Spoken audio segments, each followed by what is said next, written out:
welcome to the stream. My name is Nathan. Thank you for joining me, whether here on Twitch or on YouTube, or wherever else I may post this someday. I don't know. Today, we're doing something I'm excited about. I've been waiting on this for a while, but it's here. It actually showed up 2 weeks ago, but I had other streams planned. But it is the GMMK Pro. We're going to be unboxing this bad boy today. We're going to be filling it up with switches, swapping out the plate for a polycarb switch plate, and just, yeah, kind of evaluating it, seeing if I like it, if I don't, kind of where it stands in terms of budget. I do have some thoughts on that right now. Yeah, I have the black slate version. I have the cat specimen keycap set that I'm going to be using, and I have 3 sets of switches that I lubed this weekend and almost lost my mind because I lubed like 350 switches on Saturday, which is fine, but holy cow, I need to get more efficient. I'm currently at about 20 minutes for 20 switches was what I was timing it, because I was making food that was baking in 20-minute intervals, and I can only get about 25 switches done. So it took a minute, but we're here. So yeah. Having said that, let me first, actually, let me show you those switches. I also need to send a message to a friend to let him know that I am working on this right now, because I told him I would let him know when I was building this. So I'll do that real quick, and then I will show you all of the adorable switches we will be using today. Let's see. There he is.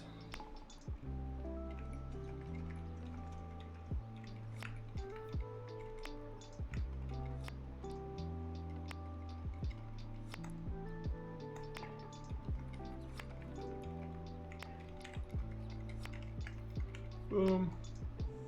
Boom. Okay, so the switches we have are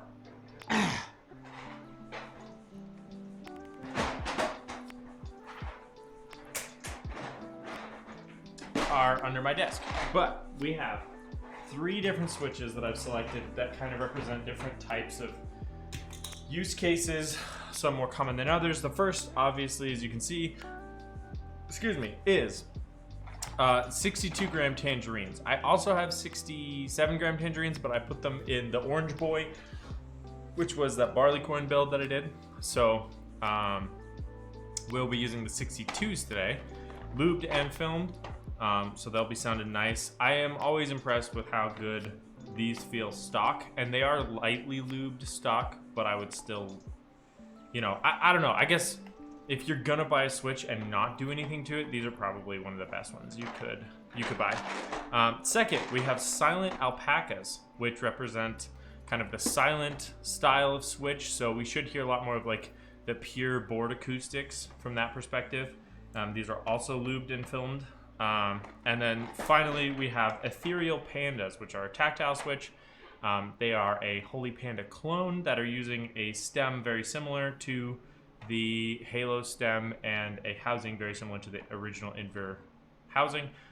They are not filmed because the housings are already really tight, but they are lubed and ready to go. So we'll be doing sound tests with all 3 of these. And we will also be tuning the stabilizers, because I can already tell you right now, they sound terrible. I listened to the sound test that Glorious is putting out, and not a fan. But having said that, let's pop open this bad boy and see what you get in the box. I also already have the software downloaded because they had a card included that was like, hey, you need to update your firmware, son. So we're doing that. But here's the box. You've probably already seen this, GMMK Pro. Kind of instructional materials that I'm not going to read. Pre-lubed Glorious Goat stabilizers. They are screw-in and they're PCB mount, but that does not save them from sounding terrible if they are not lubed well. So let's crack this bad boy open. All right. I do like their branding. I think it's pretty good. It's a little cheesy, but it's pretty good. This seems to be kind of a quick start guide that is in this top piece of foam. Dense cell foam, which is nice. Ooh, another sticker. I'm collecting all the stickers that come with every keyboard because every single keyboard company makes stickers. And maybe someday I'll do like a sticker bomb style case. But silica gel for the kids. We have the board here itself. Extra gasket strips. Due to minor variances that can occur during the matching process or machining process of your GMMK Pro, you may need to apply additional gasket strips for peak acoustic quality. Interesting. These look adhesive, so I may need to use these for the alternate plate that I have as well. We also have a switch or a keycap puller and a switch puller, neither of which we'll need because I already have those, but that's nice that they include those, and a braided USB-C cable. Very nice. I believe that's everything in this box. So we will, let's put this up here. We won't need that. Get this out of here. So let's pull this out before I actually get to the pulling the foam off.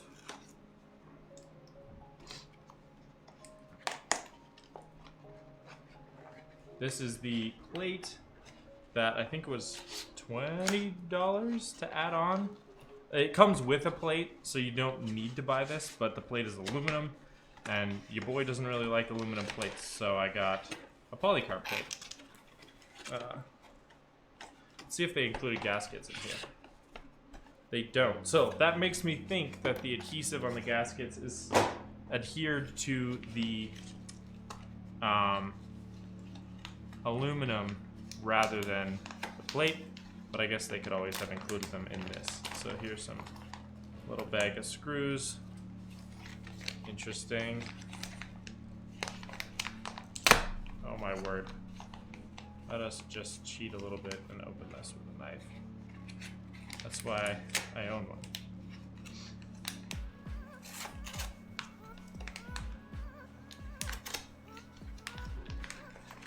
Okay. So here is our polycarb plate. It's a little bit more flexible than a normal acrylic plate, which is nice. It's almost more on the palm side of things. And no, there are no additional gaskets in here. So plate, screws, gaskets, and then the board itself. I did not opt for an additional knob, even though they were actually kind of reasonably priced. It was like $10 per knob, but that's not bad. Nice click to it. Nice rotation. There was initially concern about how well it was attached, but it's definitely on there. It appears to be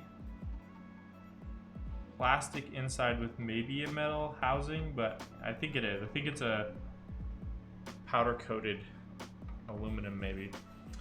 But either way, this is a good looking board. The glorious logo on the bottom here, right? A knob. It's not, this board is not currently QMK compatible, I don't think, but I believe it has plans to be. So that should be, although, you know, obviously with Glorious Core, which is their software, like their programming interface, you should be able to remap what it does. That's pretty neat. But yeah, this is, it's got a nice weight to it. And I think this is a really nice looking board. And I'm excited to see how it does with the additional parts. So I think right off the bat though, I am going to open it up because I was thinking about doing a sound test with the stabs untreated, but I'm not going to because they've already posted videos. They may have taken them down, but they already posted videos on their site that has the sound of these stabilizers, and they just didn't do it for me, so I don't think there's a point to load this board and disappoint myself again. So I'm just going to take it apart and swap it out for the new plate and pull the stabs and lube them. So let me grab a screwdriver, pop out. These are really well in there. So I believe these screws are in the bag, a replacement for these, it looks like. Yeah. many of these are there? 8?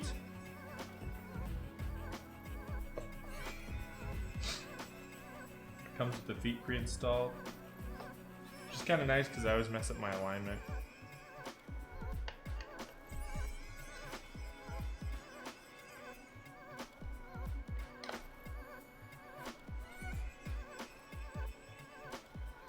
Okay. So I should be able to lift the top off now, I think.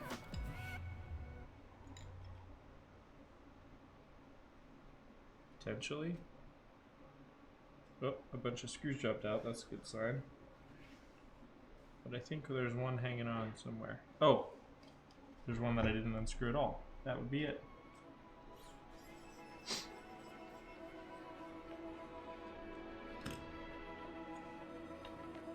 Okay, we got him. So now let's pull this off just for safety, but there's something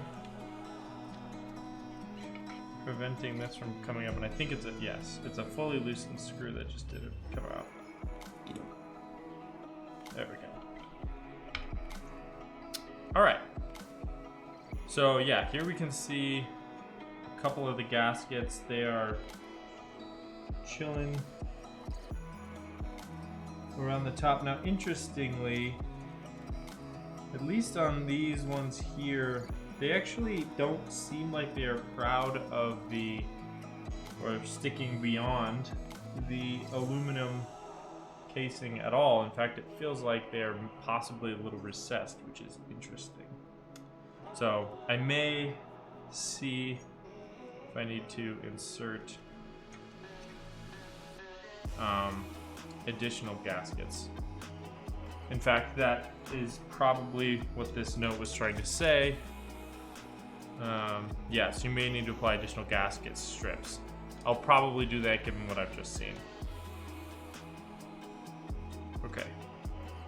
So we have a daughter board, I believe, that is attached to the main board, which is how they get this USB in the center.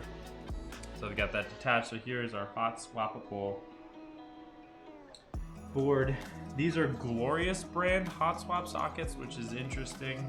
Not sure why you would need to not use Kale hot swap sockets, but it is what it is. Nice cake foam in the bottom, and then gaskets here, which obviously they're not recessed into anything, so I'm confident that they at least are doing their job. So it's probably just the top plate gaskets that I will place. Yes, these seem fine to me. So, great. Interestingly, there's also diffusers that are kind of filleted on the side here for the side panels. That's kind of a clever move. So let's get the base out of here. So I can remove the plate so I can get these stabilizers out.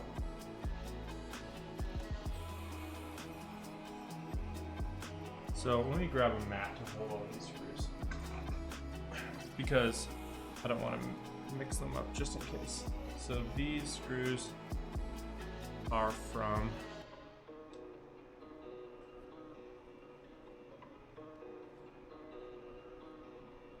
the housing, and then the screws I'm pulling now are from the plate. They may be the same, but oh, these are definitely smaller.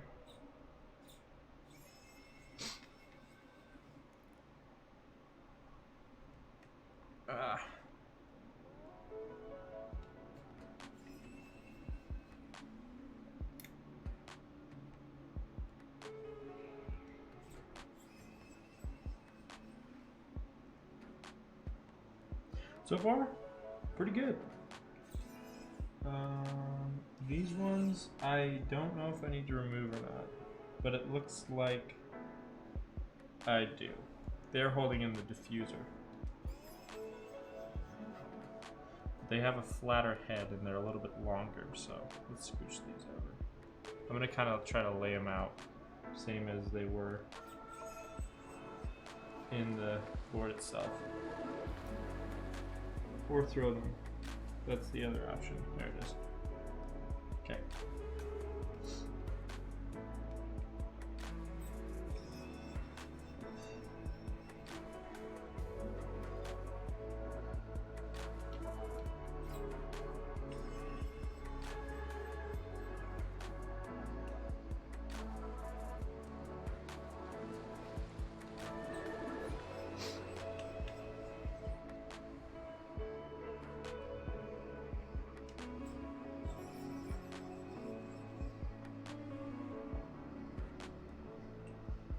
Looks like there are only... No, maybe I'm wrong. I was about to say there's only screws around the periphery. I am seeing 4 right here. But I'm not sure if those are required to remove the plate or not, and what they are for. There's also one down here. There's some around. Okay, so I have all the peripheral screws because I think that all these ones that you see are for they're screw-in stabilizers. So unless I'm missing something, I should be able to pull the plate off. I think these stabilizers are pretty snug, but oh nope, there's 2 screws right here. Get those out.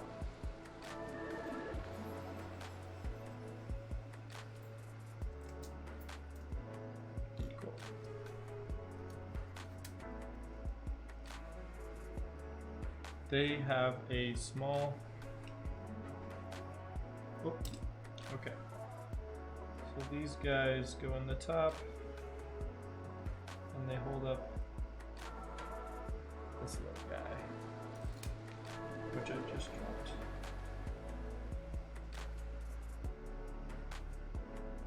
Okay. There we go. Plate is free. It's a little bit adhered, or the foam is. And actually, I'll just leave the foam. There's no real reason. No, wait. What am I talking about? I'm putting a new plate in. Of course, I need to swap this out. It is stuck with one tiny sticker to the plate. So here is our old plate, which we can say sayonara, and put in a polycarb plate. Now, do I need foam? I'm using a polycarb plate. That is the question. I'm not sure. I might still, just in case, especially given the fact that I'm going to try silent switches on this, and foam generally is useful for silent operation.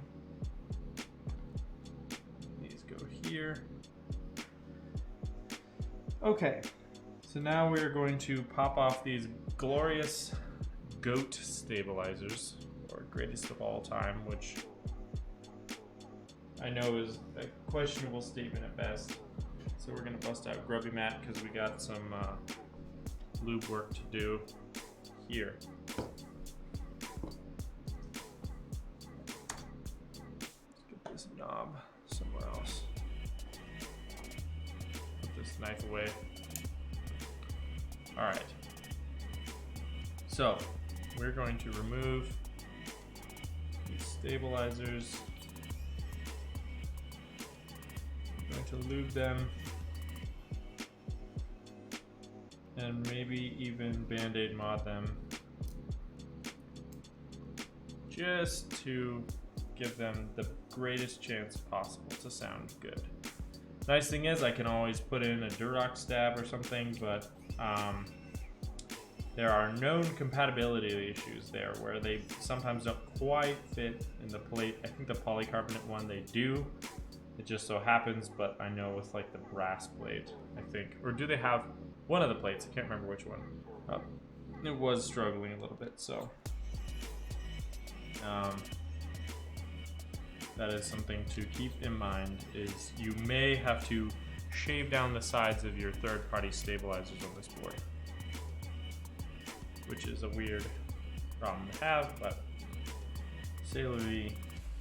Where is that last stabilizer? Where are you, bud? There you are. I always get lost when I'm looking at a board upside down, you know?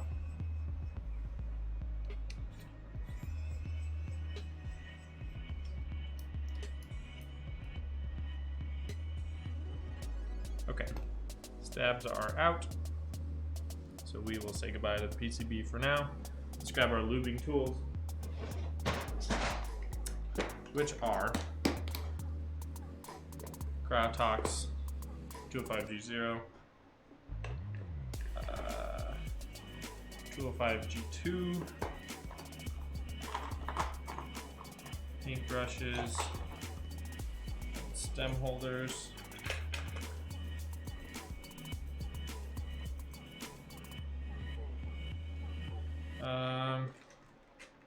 and I think that's it. Should be everything we need. We can also get some tape and a pair of scissors because I'm thinking we will probably also tape mod this PCB. I just feel that that's probably in our future. So let's pop these apart. They are pre-lubed. Let's get a paper towel. I don't know with what. I'm assuming they're Glorious Lube or G Lube, I think is what it's called. But it's not very space filling, which is kind of the point of the wire lube, is to fill up that space in your stem so that things don't rattle around like they shouldn't. And it actually kind of looks like it was put on after the board was assembled. Just let me zoom in a little bit. Based on, you can kind of see it there. It's kind of washed out, but it's just kind of like sitting on the top, which is not the greatest look. So we will we'll deal with that. That's fine. Oh yeah, man, it's definitely more of an honorable mention than a contestant, to be honest. Or you know, we did it in spirit. So it's fine. We will get these taken care of. So these are lubed also inside, so they are a little bit slimy. We will just take our time, pop these out.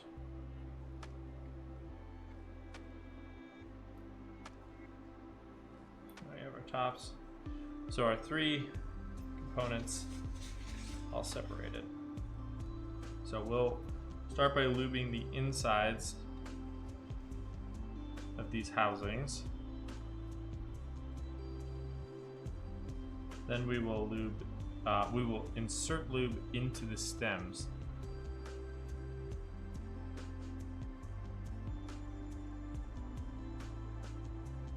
And then a little bit right where the elbow is on the stems.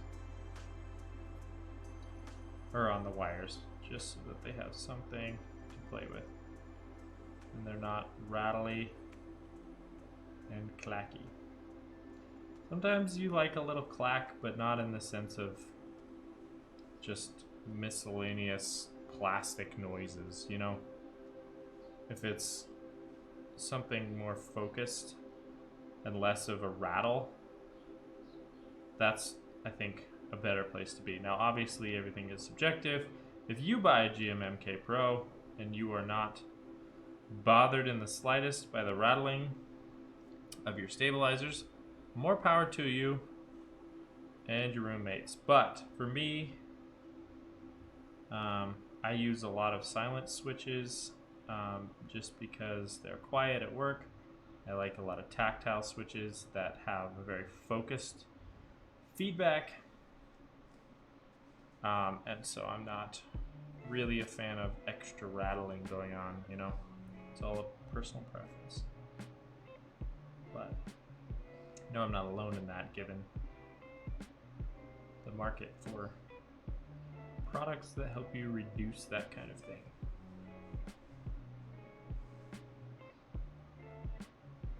Got more lube on the way as well. I went through so much of it this weekend. Actually, I had to make some more Or I had to thin down some tribosis a little bit to use on one batch of switches that I'm using on an upcoming build because I was running out of 205G0.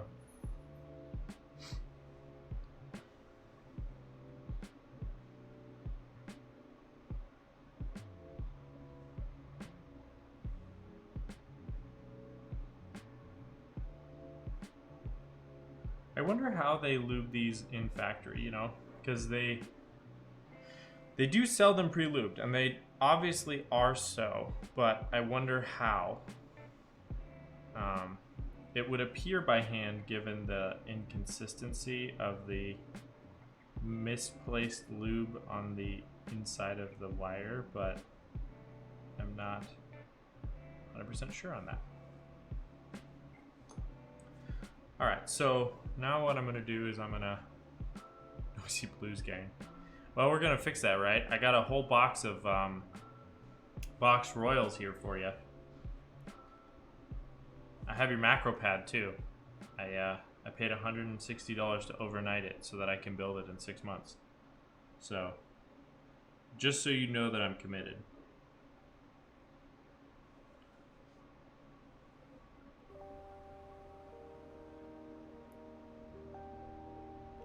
And also, I mean, I spent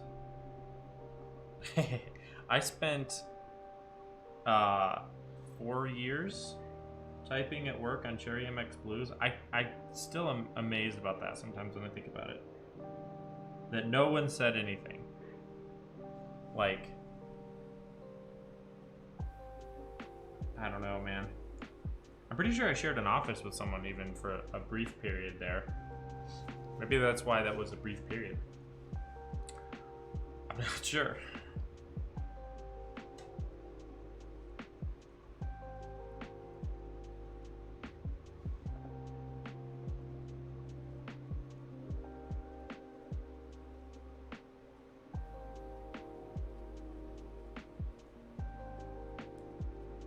Oops, I missed a little bit. That needs to go right here.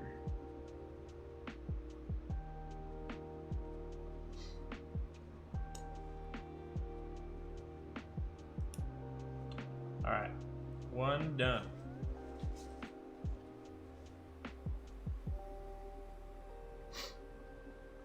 Not yet. Yeah. Are you interested in both the discipline and the nibble, or one over the other? Because I've been watching the nibble like a hawk, and there's been nothing so far on that front. Discipline is a group buy, so that will be either going to be buying one third party, like used or unassembled just on Mech Market, or they're going to be waiting for the next group buy. But the discipline is actually, or the nibble is, and let me check one more time just for my insanity, because it's possible I missed it, but I've been doing my best to. Who makes that? I'm suddenly forgetting. Nullbits. There's their Discord.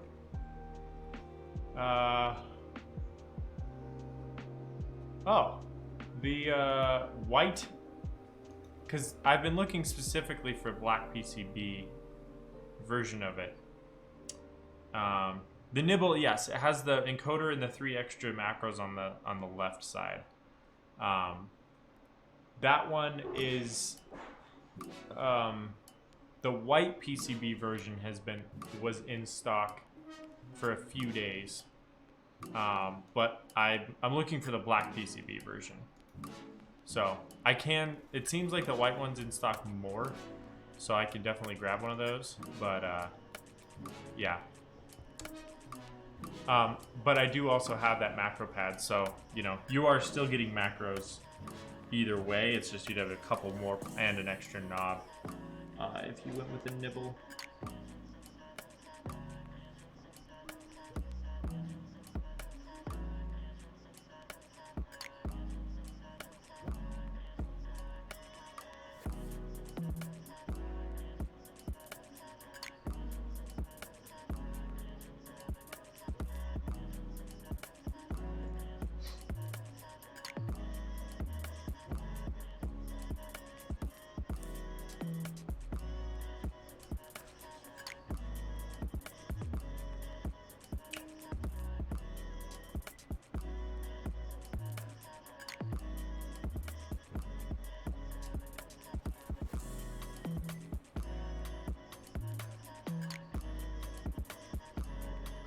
Yeah. Yep. To be fair though, I have noticed that there's a lot less hype around the nibble, which is odd. I see far fewer posts of it on the mech group buy subreddit. I think part of it is simply the fact that the mechanical keyboards community really digs like aluminum boards that are gasket mounted or something like that, and like the whole like FR4 style is generally a little bit looked over in a sense, I guess. I don't know. Oh my goodness. It's looking a little crunchy right now. I'm trying to rein it in. But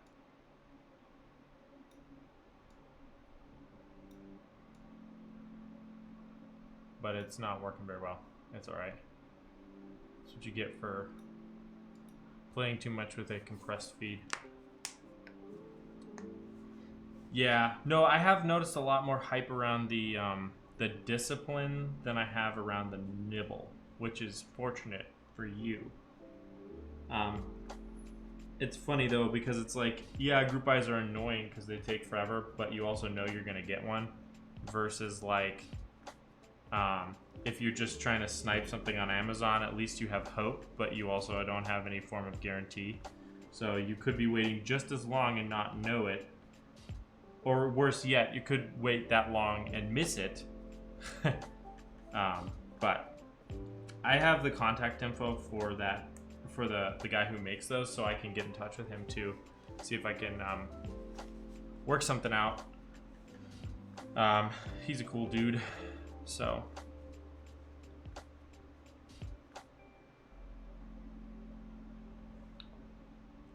He's just kind of does this for fun, so. Yeah, bruh, I have been trying to get, I just want 1 or 2 more, because my third machine is running a 970, which is fine, but it barely is covering its own power costs. But yeah, if I had like a 3070 in there, that would be the dream, and then I'd be. But that big mining center in China coming back online has really tanked my profits. You know?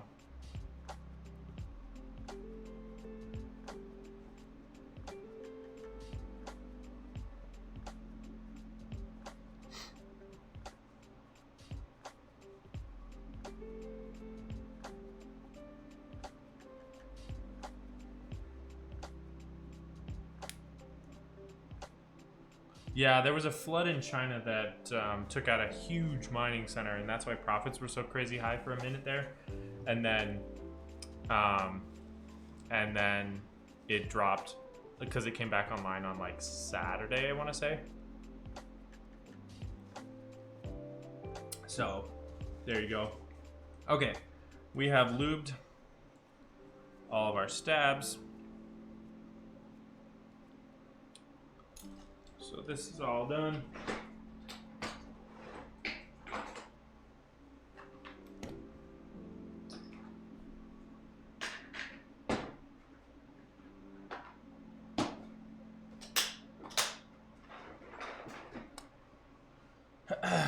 Now we're just gonna apply a little bit of tape underneath them, do a tiny bit of dampening. Not strictly necessary, but it is what it is.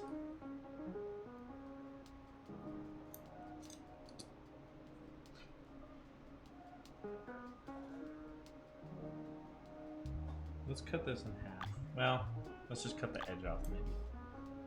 Give her a little trim.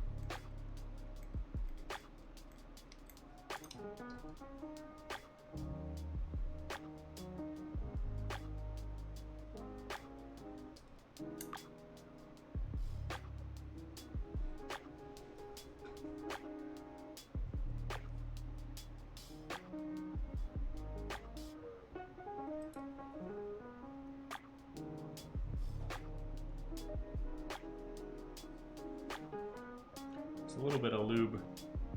So let me actually, for the rest of these, let me wipe off the PCB where the stabs used to be, because it looks like there's a touch of lube left over from the previous install, which makes me think they probably used a little bit of oil.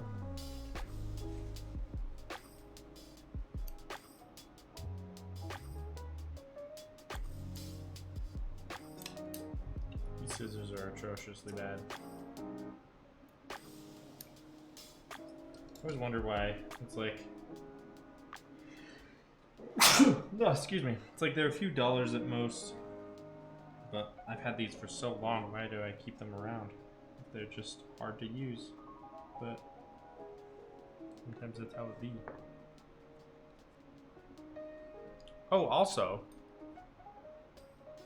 this is patently unrelated to my stream or this build, but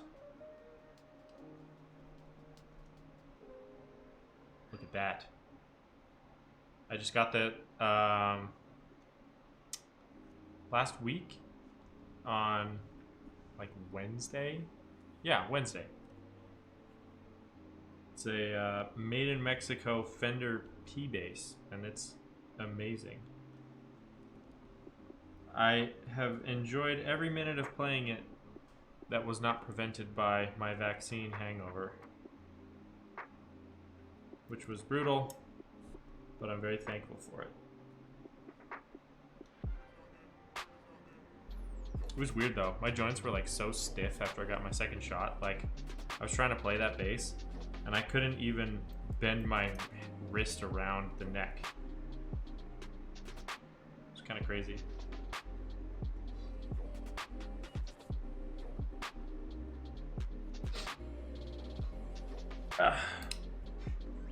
Okay, a little bit of tape.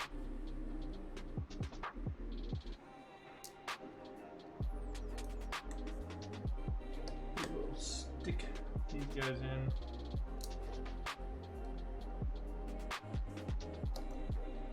Yeah, I've heard mixed reports. I had the Pfizer vaccine, and Madison had the Moderna, and we both had a pretty bad second shot. But yeah, it was just like fever, chills, a little bit of ache, and then it just like evaporated after 48 hours. It was almost magical, you know, because it's like when you're feeling kind of gross like that, you just kind of, you're almost used to it at a certain point, and so it's shocking when you just wake up on 48 hours have passed and you're just suddenly better. I don't know. Nice. I'm excited for that. It's tempting to like feel like, oh, I'm good. You know, I've had both. But no. Hold up. I got mine last Wednesday, so I'm only 5 days in or whatever that makes me, but you know. Hey, thanks for the follow. It's Le Burnt Toast. I appreciate that. It's a great name.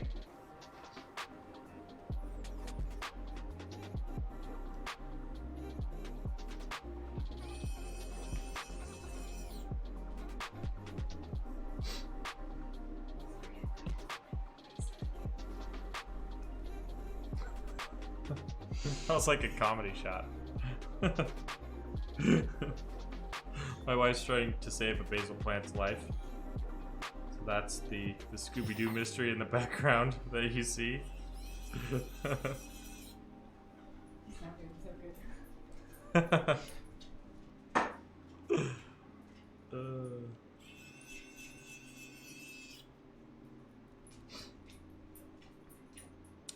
Yeah, I saw that too.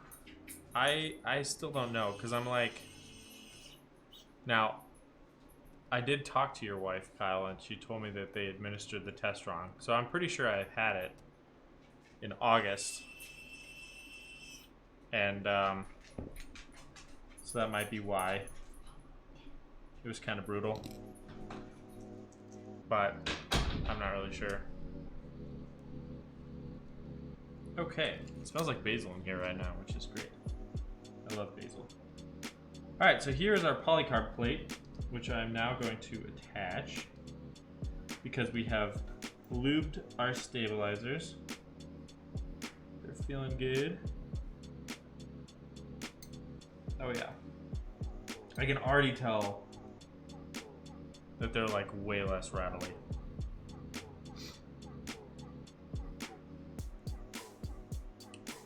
So I think I'm gonna start with the making sure that the middle parts go in correctly and the side diffusers go in correctly. And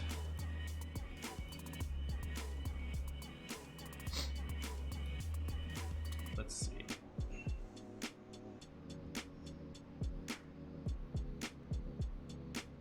This little standoff goes in here. And this little screw goes in here.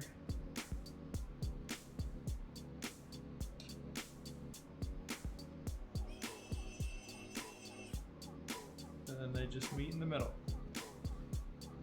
Great. Let's drop in that other standoff.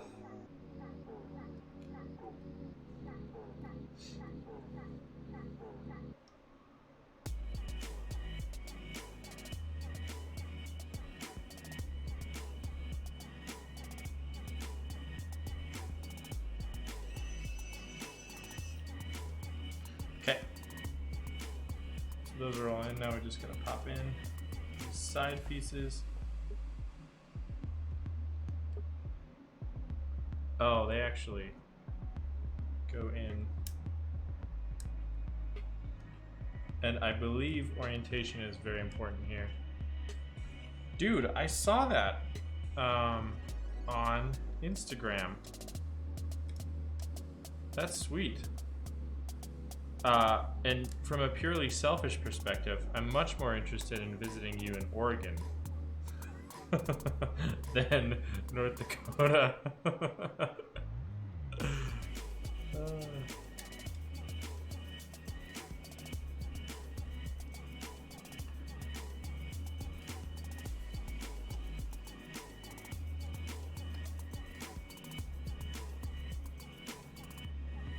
Okay.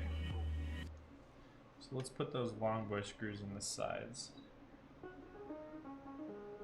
Just to hold down the fort for us.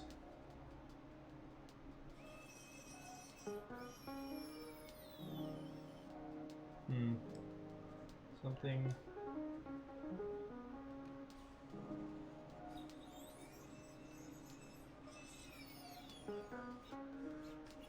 Seems a little off there. Let's try another one at the top.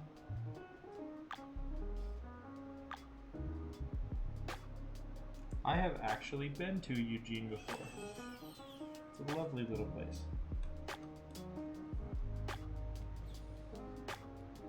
I think because we're screwing this into polycarbonate, they actually didn't thread this. It's just straight up polycarbonate, which maybe, yes, that explains it. So they included self-tapping screws for this plate because it looks like they need to drill out their own holes. So we are going to pull at least this one out,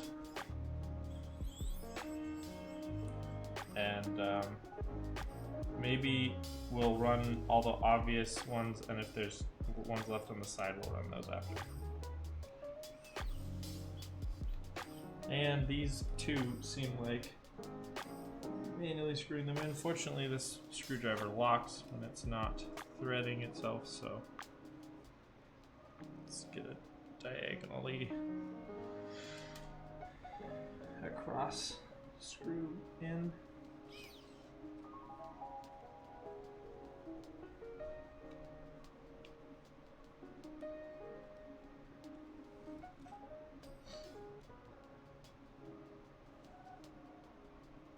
Okay, let's just get these corners going.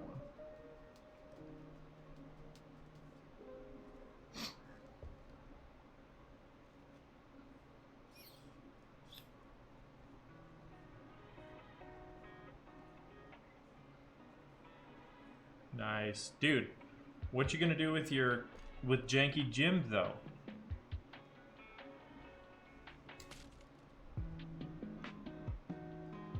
We've already got all the merch.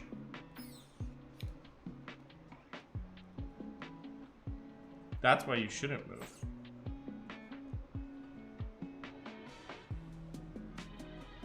Word. Good. Well, as long as it exists.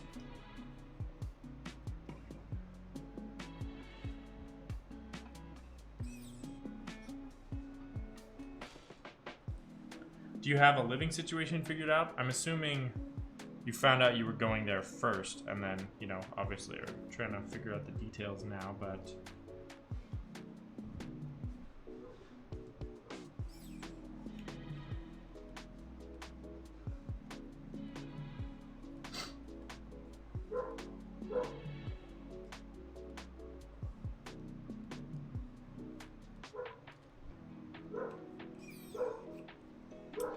Yeah, for sure. That'd be sweet. So it's more of a long-term gig. I saw it was with the Red Cross, which is nice. Madison used to work for the Red Cross.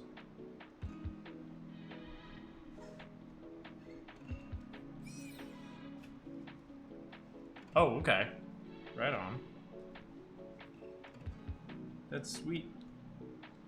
Yeah, we both really liked Eugene. And I think it would be a cool spot to, or at least it was on our short list of places we liked and thought about moving if we needed to.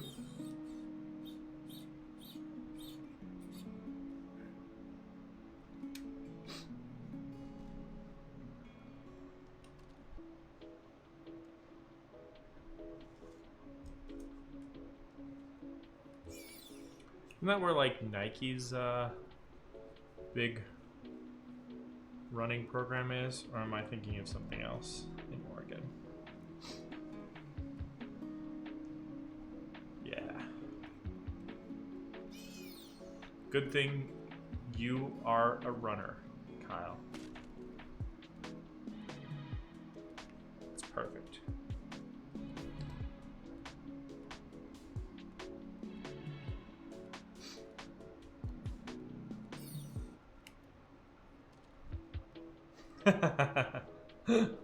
I guess for all I know, you could be now. I don't know what the kids are up to these days. Alright, so there's that. Alright, so plate looks good. We got plate, PCB, foam, all ready to go. So now we will drop it into the base, which I need to locate because oh, here it is. Which, like I said, I am confident with the gaskets in the base. Let us plug in the daughter board.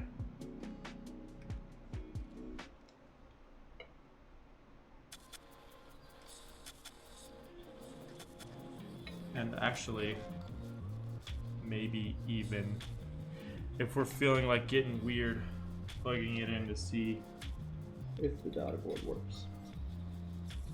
Oh my gosh, I am blind now.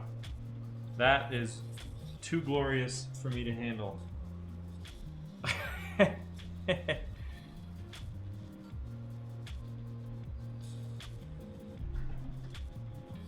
Oh, interesting. I didn't know that Baltimore is where Under Armour comes from. That's fascinating. Okay, well, this incredibly glorious keyboard definitely works. And I think this plate is actually going to make it even more glorious than I could have possibly imagined. So, for now, let's put that assembly over to the side and let us address this gasket situation.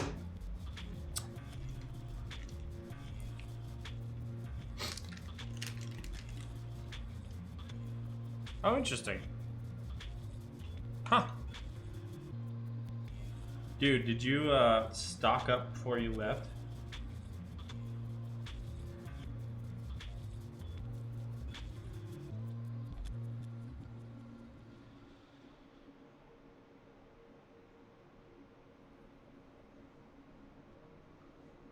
All right. nice. Shipping some olive oil. You know what I mean?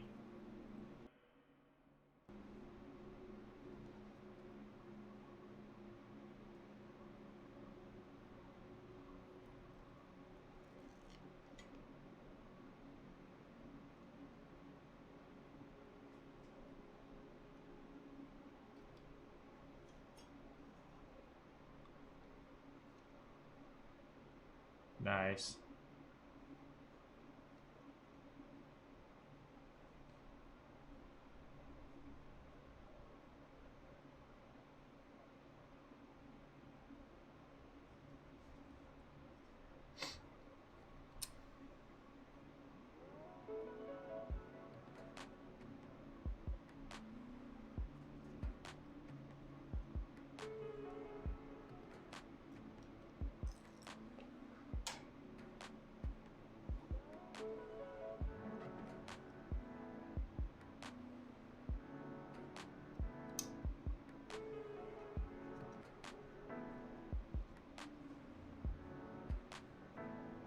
There are little gaskets on the side here that I'll probably just cut one in half so that I can augment them a little bit.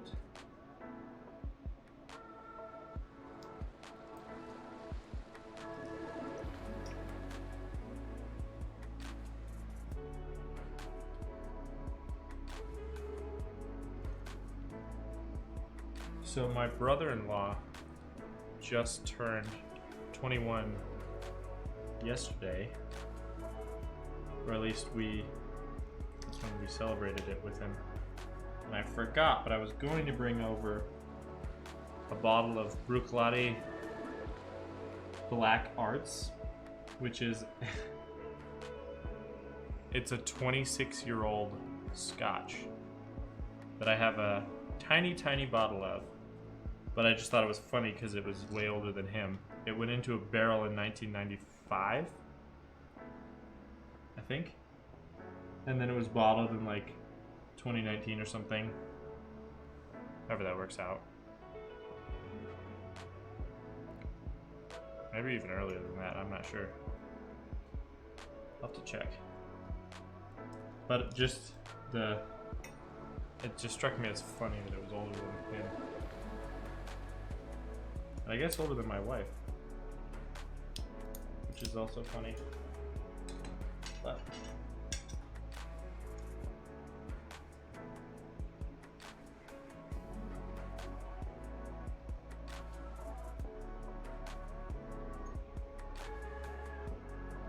Classic Laddie.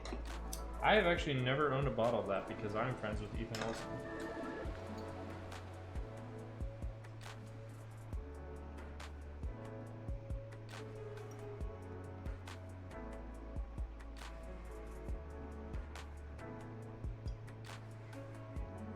But I'd be lying if I said I wasn't a sucker for the branding. That color gets me every time I see it. That font, it's so good.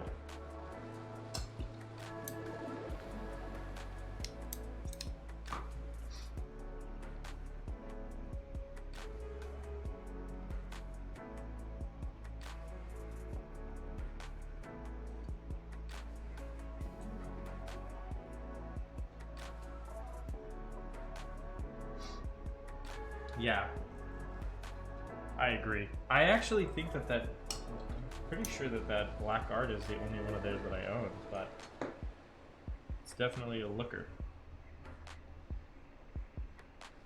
Okay, we have a new set of gaskets for our boy because the old ones were super squished. So, let us see if this will fit back on there, given that situation. It's definitely a tighter fit, but I think this is ideal.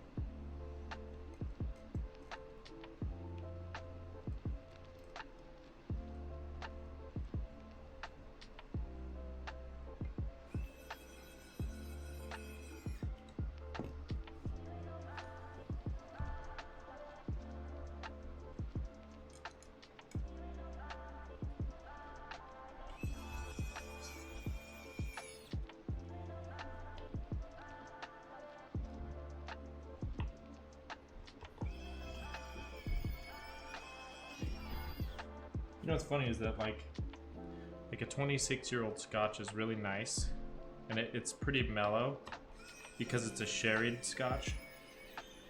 But I have a 16-year-old rye that will kick your teeth in with wood, because America does not chill when it comes to spirits intensifying over time. Holy cow. I kind of think 16 years is too much for an American spirit. Especially given the fact that it's barrel proof, so it's like it's almost 60% if it's not over. It's like 61 or something. I'll have to look it up. It is a wild ride. Okay. Let us check once more for connectivity. Maybe spot check a couple switches. That works. Bah! I will never not be blindsided by that. Okay, so its default programming is for the knob to be volume and the click to mute. Nice. Cool. Alrighty. So, having said that, we are now ready to test some switches. But first, let us actually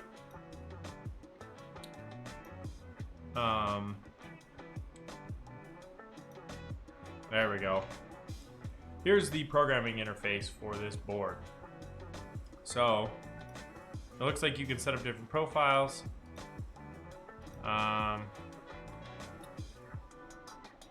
I don't see a firmware update right off the bat. This is all just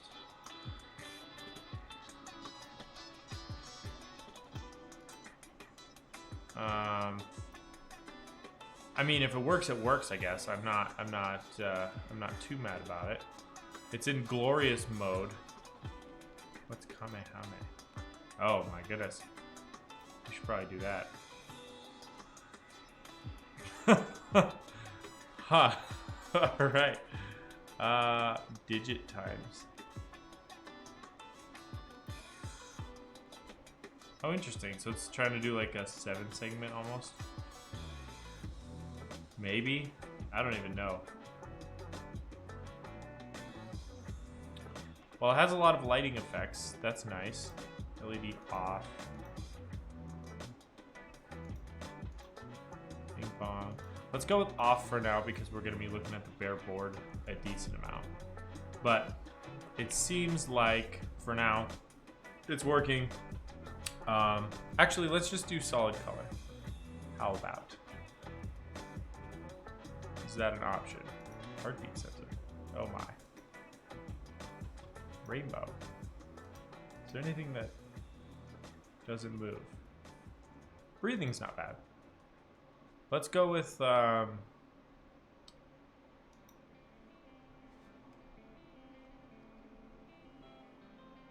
50.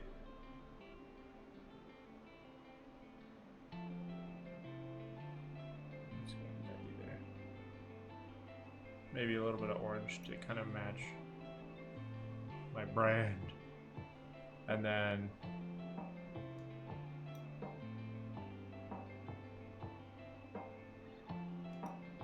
slow it down. There we go. Cool. That's a nice looking board. So, let's put some switches in, and I'm actually just gonna unplug it for that. So, let us start with the tangerines. I think I'll do tangerines, ethereal pandas, and then silent alpacas.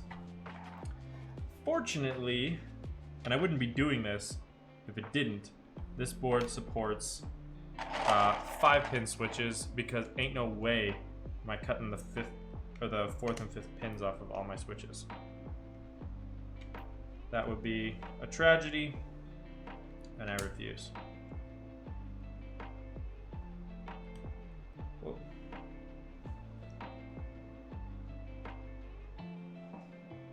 Are all of these south-facing? Yes, they are. Good to know.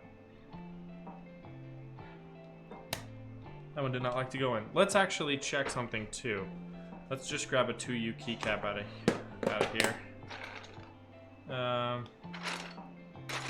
that'll be fine. It's a shift key. Actually, that's a little wide. Is it?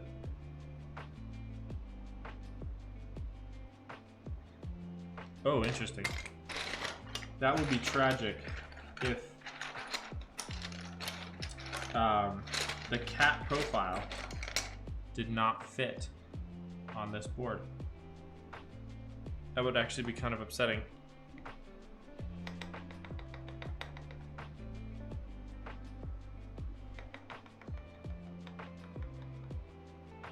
Yo, electrical plan for a house, and they have a touch keypad for their toilet room and closet as their light switches. Dude. So, that reminds me. That is crazy. Switches. Dude. Okay, that seems like unnecessary, but cool. You know what I mean?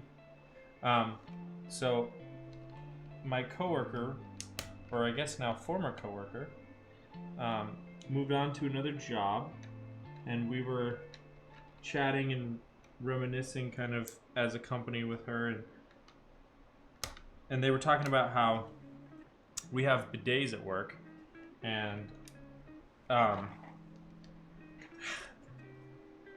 don't know if I should be telling this, but I've been too deep. Ooh, that's nice. So we have bidets at work, and her daughters were upset that she had never tried the bidet. And admittedly, it is very scary because on ours at work, the stop button is also the turbo cleanse button, so it's kind of a gamble. If you get into a pickle, what's gonna happen? But she talked about how they, at one point, in their attempts to convince her to use it, they sent her into the bathroom, and then they took the control panel, which is wireless and usually just sitting in a holder on the wall, and so they were like sending her in to test it out, but they were in control over it. And just something about that was so funny to me. Like, get in there, mom. we're gonna hit you with a smorgasbord of cleansing functionality. I don't know. There's just something about it that was very funny to me. But I have seen shows on YouTube where it's like they'll do like a game show where the contestant is sitting on a toilet with a bidet, and then like if they get a question wrong, they get blasted. And I think that is a brilliant idea, and I really like it. So I would totally. I think that's genius. And if it weren't such a ripoff to do it myself, I absolutely would.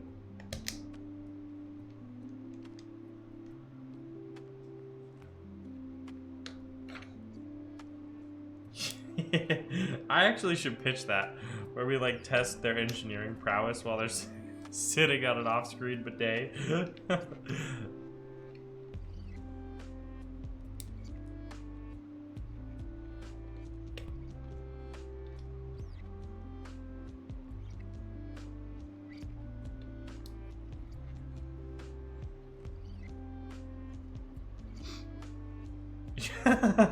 Oh my word, dude. Oh, no thank you.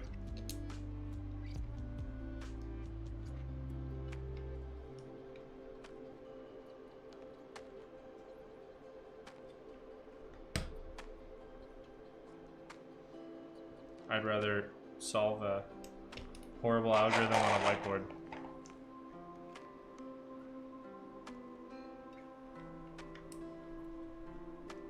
I wonder what the default key binding is for these four on the side. I'm guessing like home up, or page up, page down, home end, something like that. Also, I wonder if Glorious's software has a built-in switch tester, or if I need to use VF for that.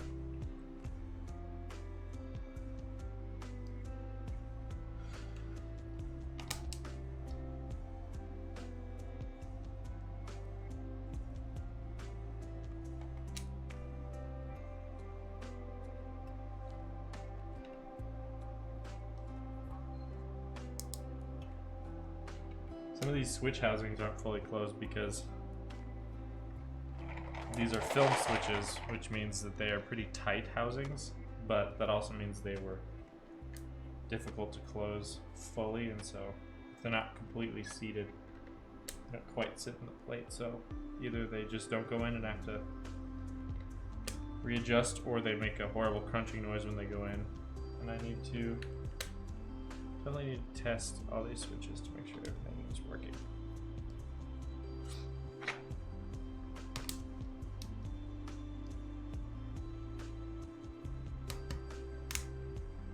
That didn't sound good. Let's pull that one just to check. Oh no, he's fine.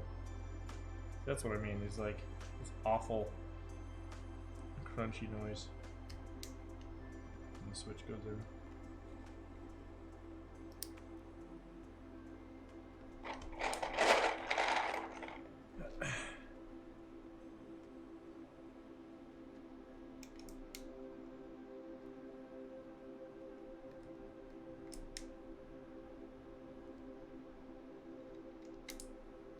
The nice thing is, after I get this first round of sound tests done, I will have the exact set of keycaps that I need to continue.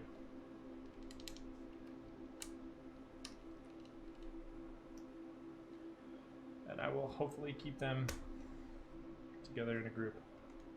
This is a very cool set also. I'm very excited about it. And I feel like Cat Profile gives this board a great chance to sound amazing.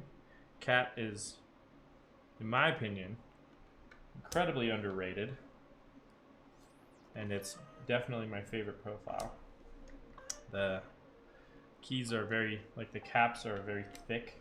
They are PBT, so they won't shine, but you also have die sub legends, so you can have issues with legends not being quite correct, or something like that. But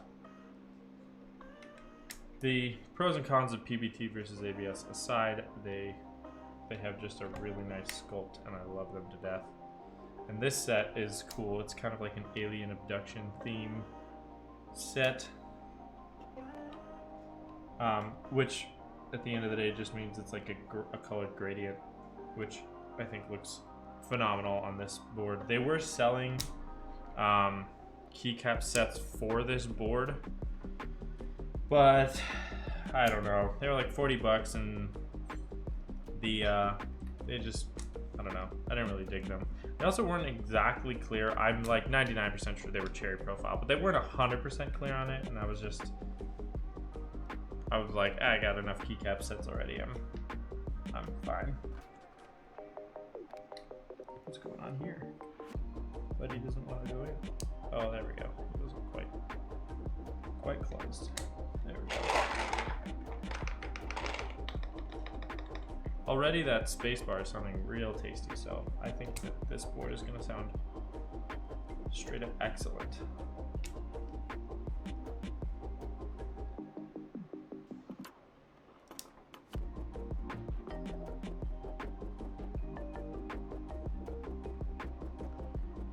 Tangerines are also very cute. They remind me of those, you know those, it's like a candy corn, but it's a pumpkin shape. That's what they remind me of. Every single Halloween, I buy a bag of those, and then I eat like 2, and then I'm like, I'm good for a year. Like, we'll circle back. But now I've got 90% of a bag left that I really don't super want to eat.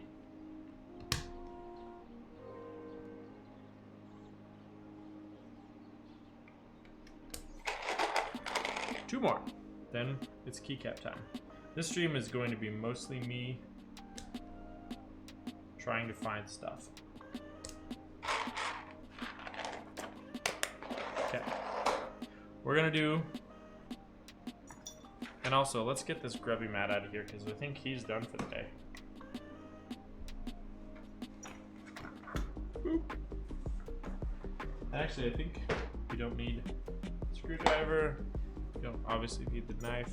We don't need the tweezers. We will this switch color. Great. All right. So I'm gonna, right off the bat, chuck all these extra space bars back. Don't need them. I got an add-on kit for this that had all the extra space bars, so.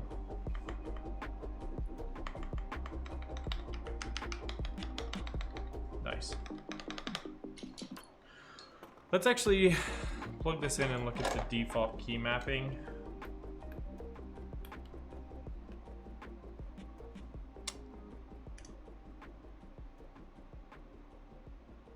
Please connect Glorious Products. Hello? Oh, there we go. So it looks like Control Windows Alt,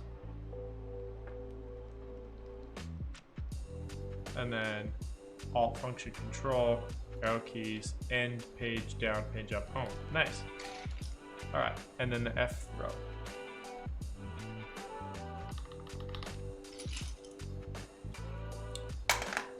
Don't need that. That's the too big control that I don't need.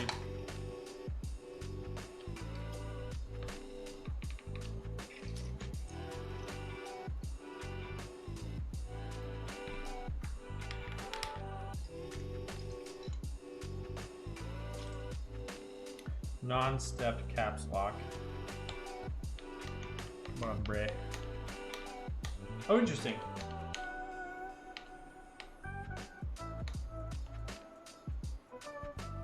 Oh, maybe not.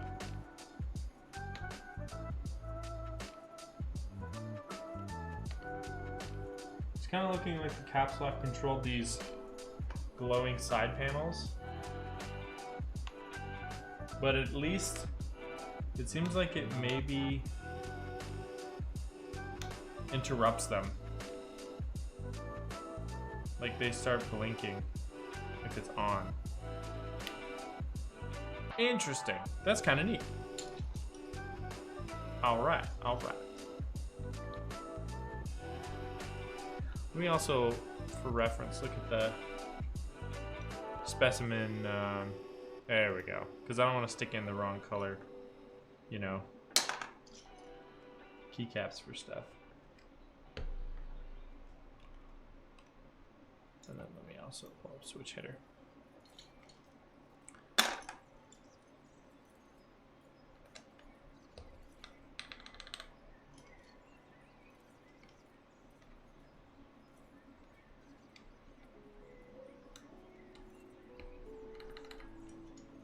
Is this the right control? No, it's also too small. Is this the right control? Yes, it is. Don't need that alt. This is the alt for me. Then I think this is our Windows. Yes, sys. System key. I don't think we need this delete.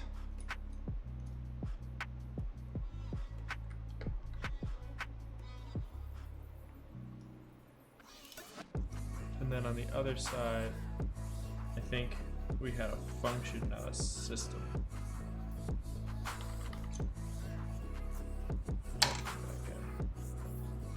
That's an interesting symbol.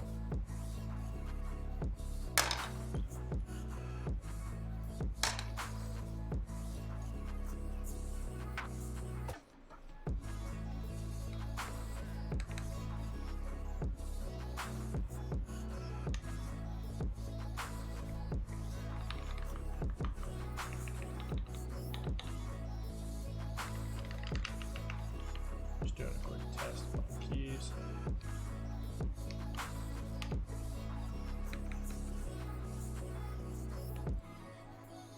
Oh, this one does not work.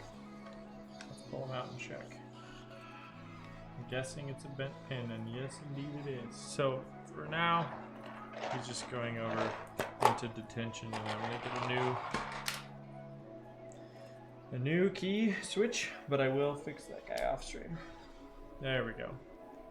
These are good. These are good.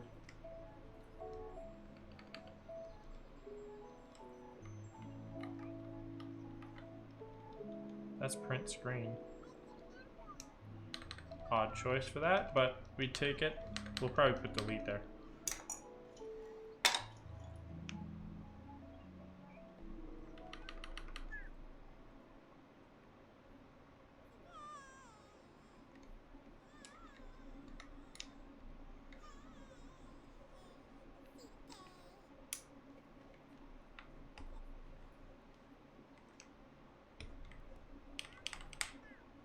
The only thing I don't like about cat is that it's sometimes hard to determine exactly the orientation of the keys, like O, where it's like, this could go either way, or like the arrow keys, it's like, I'm not 100% sure. 6.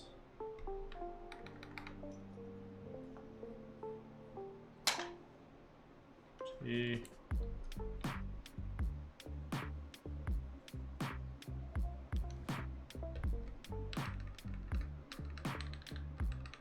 I think that's correct, but I have no idea.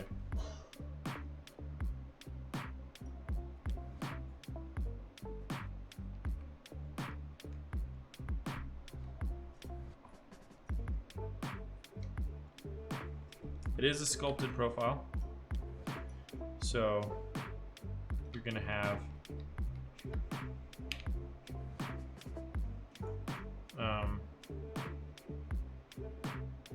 interesting. You're gonna have row height differences, and even among uniform profile, that's kind of a common misconception. The keys can definitely still have like an orientation. Like you could put an O in upside down even though every row is the same. Does that make sense? So you still have to watch out for that, but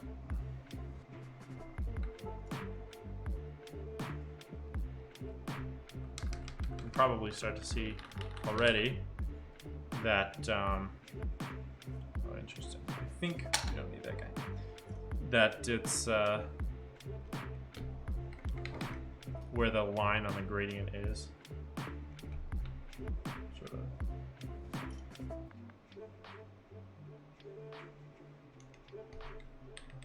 Also, man, these LEDs are bright. Like, they are blasting straight through the orange keys and the pink keys.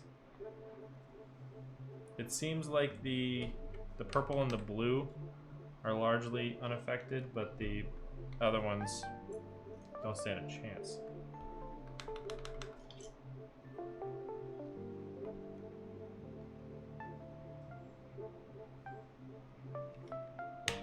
Here's your Z or Z for you Canadian speaking folks.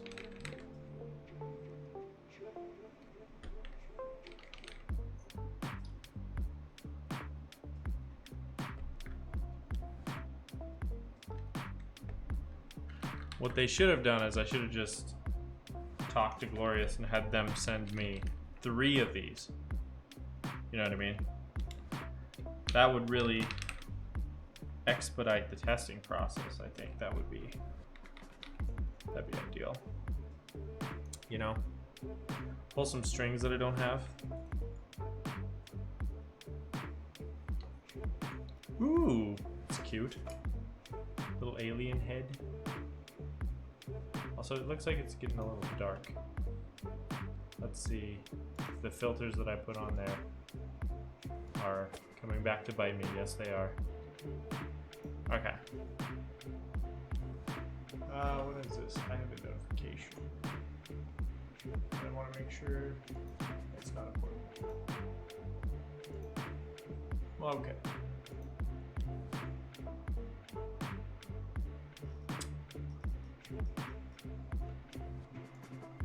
See.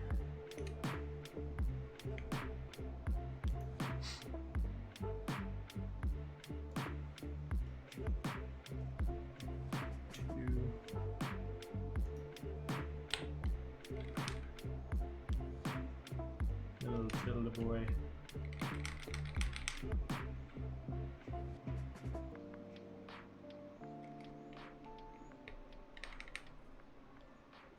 Oh, that's not a Y. That's an alien symbol. There's a bunch of these like alien symbol ones that are fun, but it keeps tricking me.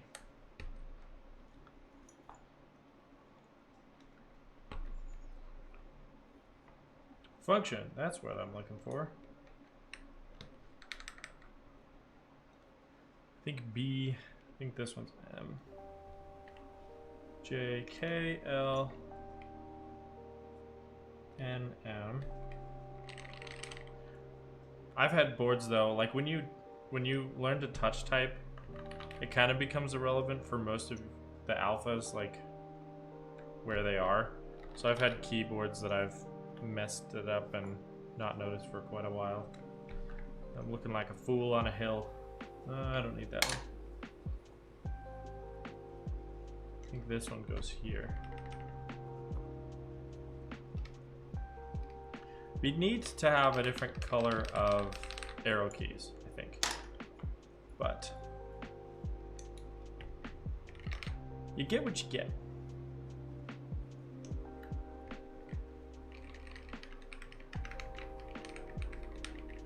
What's the best place to just scroll through and look at different keycaps? Oh, hey. Thank you, Burnt Toast. I appreciate that. I did indeed swap these out. Man, I don't know. I would say like to buy or just to look at?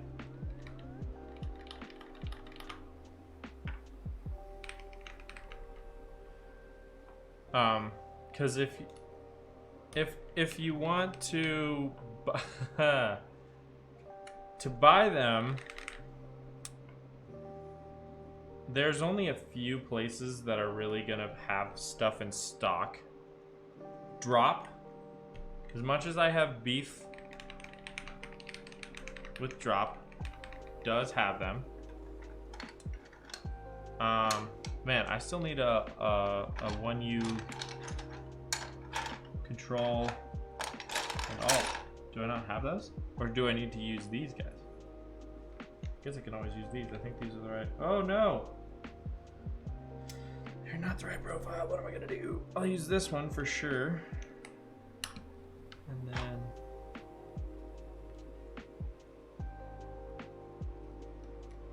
I would say that's not the right profile either.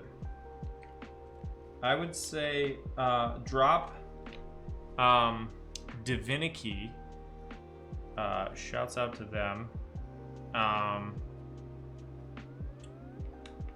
Maybe KBD fans if you're willing to wait. It's not the right profile either.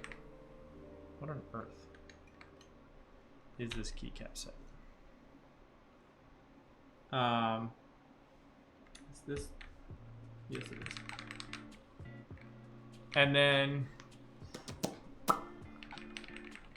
maybe, yeah, drop Divinity, KBD fans, and Mech Market if you're looking, you know, if you're willing to buy used, and spend more than anyone should, which is where I got these. The other thing you can do is go on Mech group buys and look for extras and maybe get lucky, because that is oftentimes the only way to get some of them is on extras. And then if you're looking for upcoming group buys of ones to buy, so basically you're okay with waiting a year at least at this point, then go to mechgroupbuys.com. That is the best place to find the latest of both upcoming and currently live group buys that I have found. So, and again, it'll show you all kinds of vendors. I'm cracking a cold one. Wait, hold on. This is a good time to test my echo.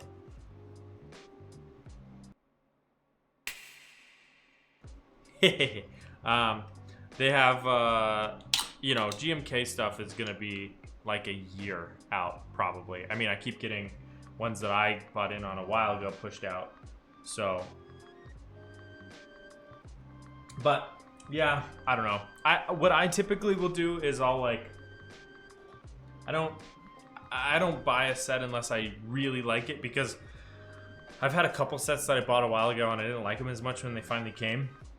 So be patient, and what I do is I look at the ones coming in advance and I put them on my calendar, and that way I think about them, and then it's like, by the time it gets here and I've thought about it, I can know for sure if I'm interested or not. So yeah, Mech Group Buys.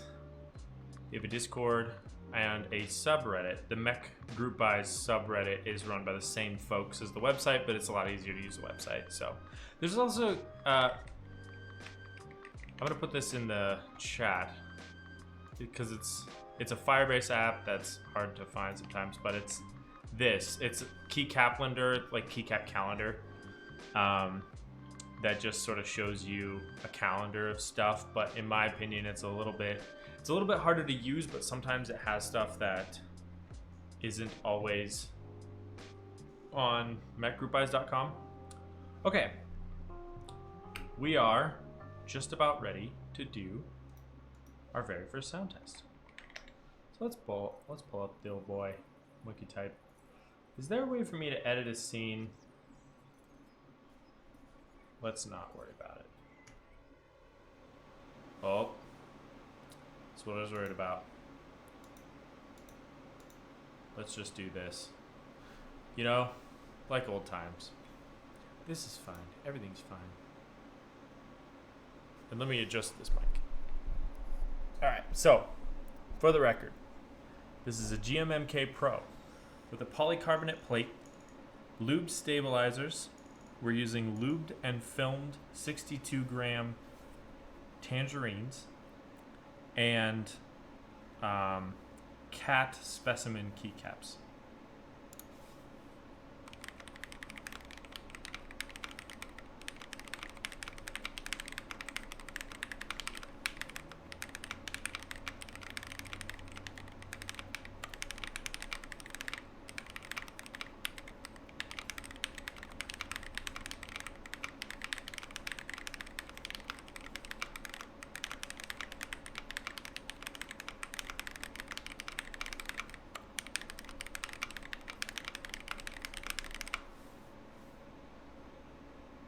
Dude, that sounded really nice. Let's listen to the mods.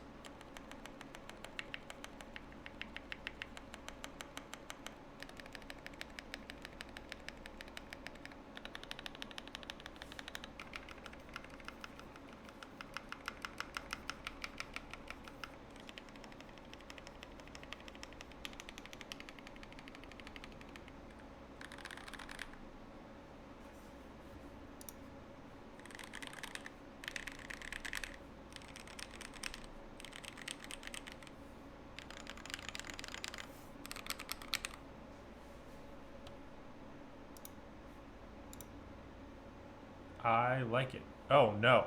When I hit F1 a bunch, it opened up some stuff. It's okay. Very nice. That's a nice sounding keyboard. Now this gets into one of the things that I did want to mention though, because this is a budget keyboard. It's true. But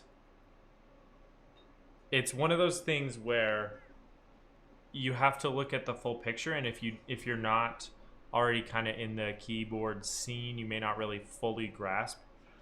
So for this specific configuration, you would spend the $170, I think it costs to buy this. I think it's 160. No, it's 160 for the board, but then 20 more for the plate. So I think it's $180 for this board. And then let me pull up my spreadsheet because I know what I paid for all these components. The switches, specifically these switches, which are the 62 gram tangerines, they cost 72 cents a switch. So you're gonna need to buy, I think, 90 of them in order to fill this board. So you're looking at $64. So 180 plus 64 is gonna be $244 already. And then for the set of keycaps, depends on what you want. For a set like this, that'd be another $150, you know, which is insane. And I paid even more than that because I got it on Mech Market. But, you know, if you get the set that you could get with it, that'd be another $40. So effectively what I'm saying is this is a $200 keyboard, or it's a $300 keyboard, probably, if you want nice switches, right? Am I doing that math right? 180 plus 64, which is so it'd be like 280 basically if you included their caps and these switches. You can get cheaper switches. These aren't the most affordable switches, that's for sure. I mean, let's look at some of the ones that I like. I mean, these are my favorite linears, but Novelty's Cream is a little bit cheaper. They're 65 cents, not 73. You can get JWK linears all the way down below 50 cents. So that'd be like, you know, two-thirds of this or less. You can get alpacas for 58 cents a switch, which is another really solid linear. So 90 times 58 cents would actually be $50. So, but you're going to be spending probably at least $50 for quality switches, I guess is the point. So it is a budget keyboard in terms of what you get for the price. But if you are on a budget of sub $200, this is not going to be that. This is going to be closer to the $300 price range, all said and done. Now, you know, if you've got parts already, this is a nice option, and it's hot swappable. That's the other huge thing, is if you buy cheaper switches and you chuck them in there, you can always swap them out later, which is really nice. So you're not locked into anything. So having said that, just know that going in. But for the price point, it's still a great board. Sound-wise, I do think that. I think the gasket mount is nice. I think that the lighting is very nice if you're into the RGB. It's super bright, and with especially, with this polycarbonate plate, even though these are not shine-through keycaps, and most premium keycap sets are not, you can really see the lights through it. So I don't know. I love this knob. I think it's got a great tactility to it. I like the click of it. I think the construction is really solid. I think these are really sweet on the side. The 75% used to be my favorite layout, but I've been using 65% and 96% enough that it feels like it almost is pointless to have the F row if the F row is a function key away and you've got all this up here.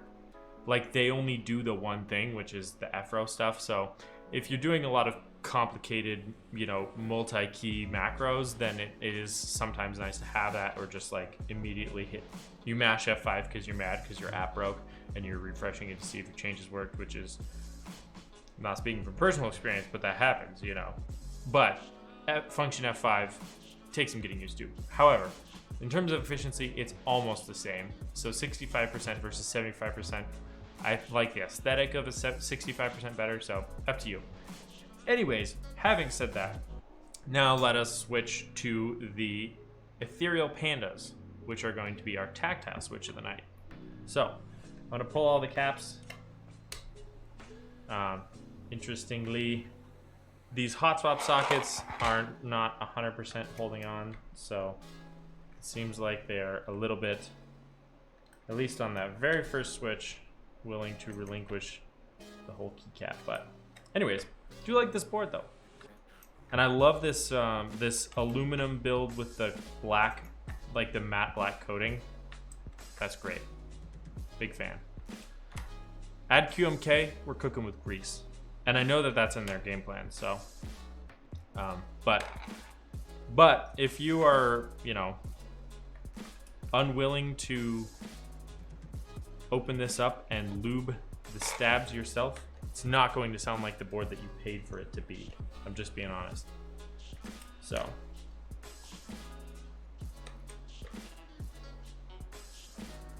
And even with the lube, like some of the stabs are a little bit inconsistent. This enter, it's got just a hint of rattle left to it. And so, you know, that's fine. I can deal. I can probably open it up, get a syringe, squeeze a little bit more 205 G2. It's expensive, so I don't love to, you know, overuse it, but yeah. Anyways, that is that.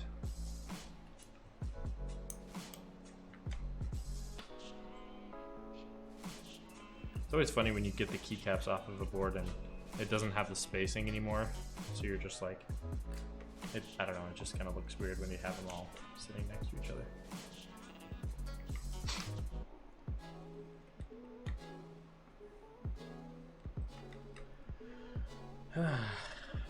Anybody in chat have a keycap set that they've seen recently? I've been looking at GMK Parcel. You should look that one up. It's really cool. It's a it's my favorite keycap designer, BIP, B-I-I-P, and he designed this set here, the PBT Notion. He designed Dots, which is kind of an iconic set. He's designed a lot of sets that I really like. What is this? How did this end up in there? Incredibly great keycap designer, but he themed a keycap set off the US Postal Service branding with like the red, white, and blue and the stripy look to stuff. And I'm usually not a huge, I mean, you wouldn't know based on my daily driver, but usually I actually like darker keycaps. But what am I doing? I keep throwing the keycaps in there. But that one just, I love. Right? GMK Parcel is beautiful. Right on. Dude, if you have any questions, hit me in the chat. I'd love to answer them for you. I love talking to people new to the hobby. GMK Moonlight. Ooh. Have you seen, I think it's SA, there's SA and GMK Camping is what they're called. Are two sets that I've had, they've been around. I know that they're like kind of coveted sets because I see them going for bananas. And also GMK Botanical is one of those sets that I'm like kicking myself for not getting in on because it's grown on me so much since it first dropped. Like I saw it when it first was announced and I was like, that's nice. And then I didn't think about it again. And then like they were starting to ship and I was starting to see them appearing on boards and I was like, oh, what did I do? And missed out on the extras and I refused to pay 300 plus for a new set on Mech Market. GMK Fox is one that I have gotten in on and I think it's so pretty. I actually didn't get any of the novelties though. I don't know, just was like not really feeling those per se. Let's actually pull it up, shall we? Let's go on a field trip, class. I feel like Miss Frizzle. mechgroupbuys.com and let's go to my web browser here because we can look at keycap sets while we're doing keyboard chores, huh? Let's see. Dude, the handwork or Honderbait stuff is kind of annoying me. Like, I get it. It's like this iconic, obnoxious keycap set. I'm talking about this one. And originally, it was just a way for GMK to show off their color reproduction abilities, which is and was and continues to be impressive. But this set was really just a promotional thing for them to be like, look, we can make super accurate colors. Drop a switch. I don't know if I did. And I just think it's hideous though. Like, not for me. That's 100% sure. Monochrome uniform profile. Well, if that's what you're after, you are in luck because Signature Plastics will make keycaps to order. So if you're looking to get a set today, you can't, but it's not a group buy. They take forever for shipping. However, you can still get them from them. And so the SA and DSA and DSS profiles are owned by them. It's a company in Seattle that makes them. And so you can get a DSA keycap set from them that is uniform profile. DSA Cam, which is basically Cat's profile that I'm working with right now, but uniform. And then I'm trying to think of the other uniform profiles out there. I actually don't know.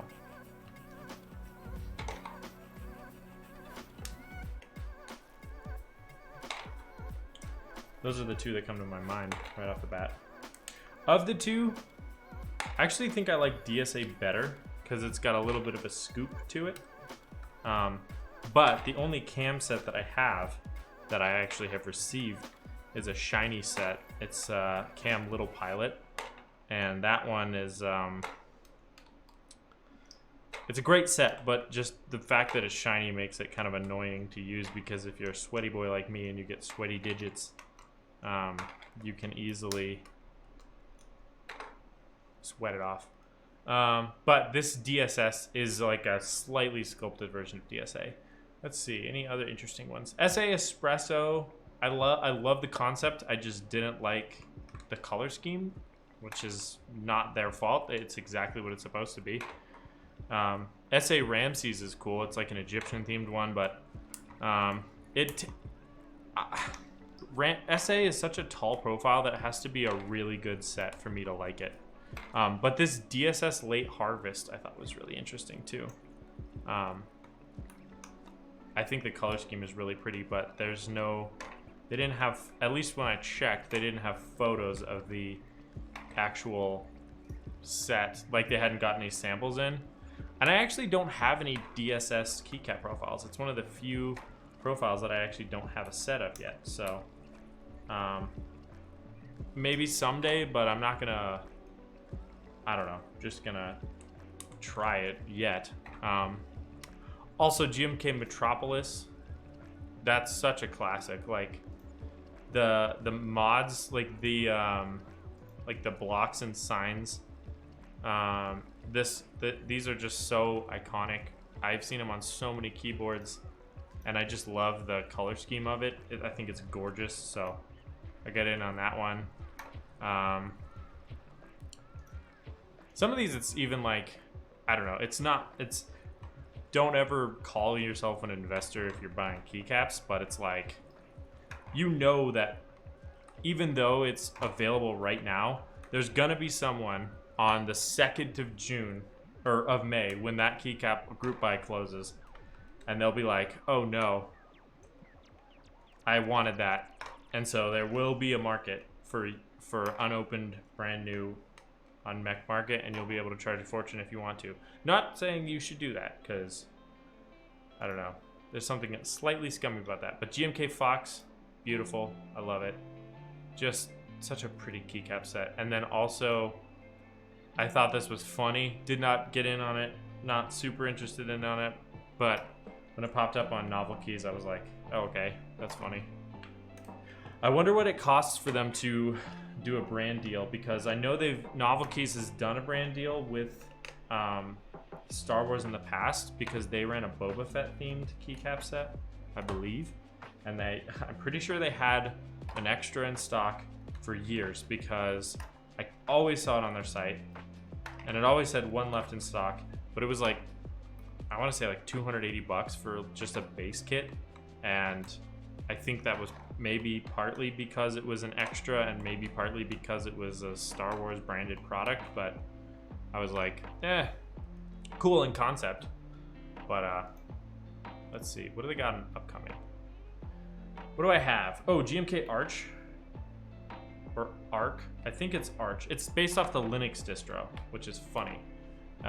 But it's just a nice dark themed keycap set, which I don't have as many of those, so I do like that. Probably won't get in on it, but I like the concept.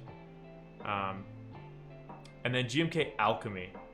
This one looks a lot like PBT Heavy Industry, which is a keycap set that Rama from Australia ran for a long time, and they've run it like 3 times, but it was all before I was really very far into the hobby, and I would absolutely love to get my hands on a set of Heavy Industry, but this is a very similar color profile. The only thing I wasn't 100% sold on is, and in fact it's probably not up on Canon's, yeah, so if you look at the Geek Hack, is the they're not black legends on white, they're like a kind of a rust on cream, which is still a nice look, and I think it fits the theme well, you know, because everything is a metal. It's like copper and iron and brass and whatever, you know, gold.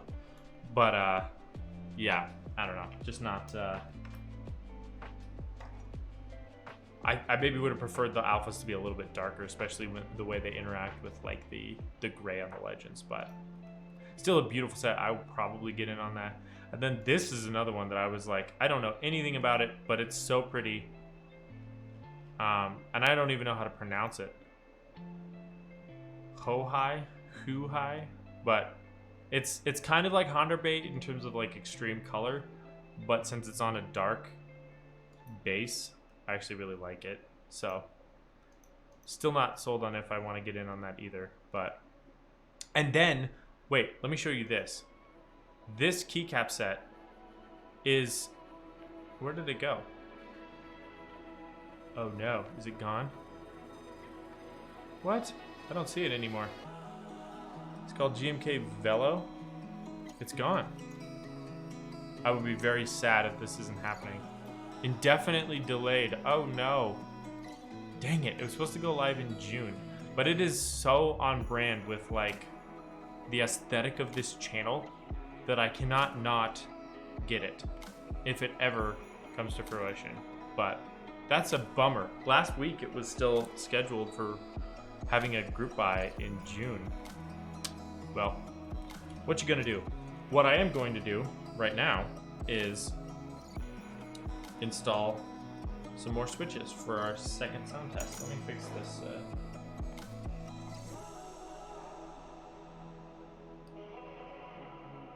There we go. Fix this switch. All right. Thank you, Tangerines, for your service. We're moving on to our tactiles of the night, the ethereal pandas.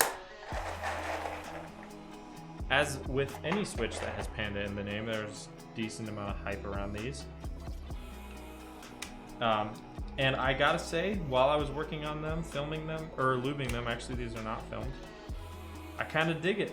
Like, I don't know that they're 100% Holy Panda clones, but they're certainly better than the Glorious Pandas, which are not bad either, but I like these better, and they are kind of adorable. Just look at this color scheme. They are so cute. They are teal and kind of a light magenta, like a cream colored stem. What's not to love? I do not know.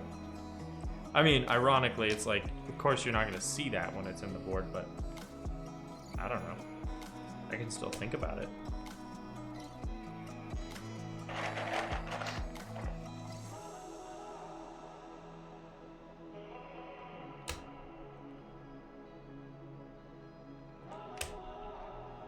It's funny because one of the big keycap proxies, I mean, it's a little unfair to say that that's all they are, but that's a lot of what they do. Dixie Mech, or no, sorry.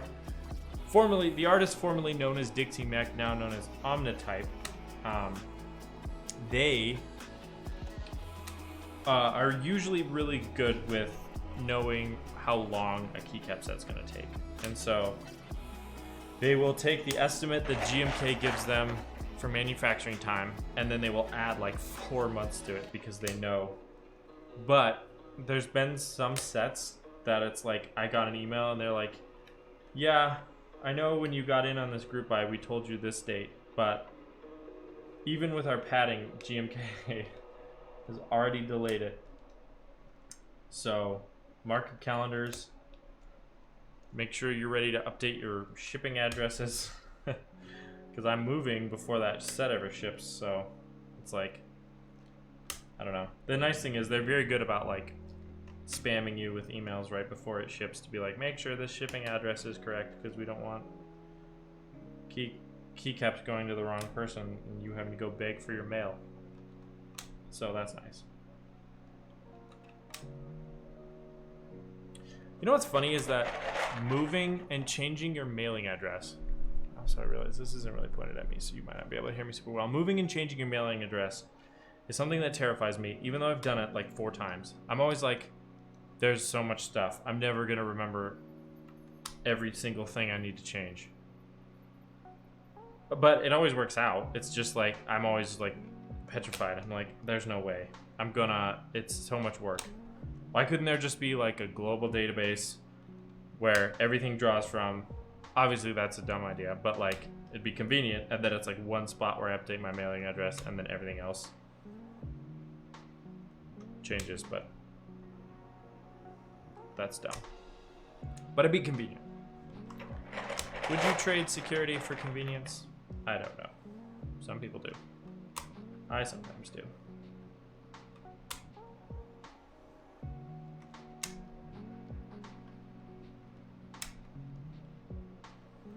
I will say, the hot swap experience has been great so far. So, not sure why they had to make their own hot swap sockets, but they seem pretty good.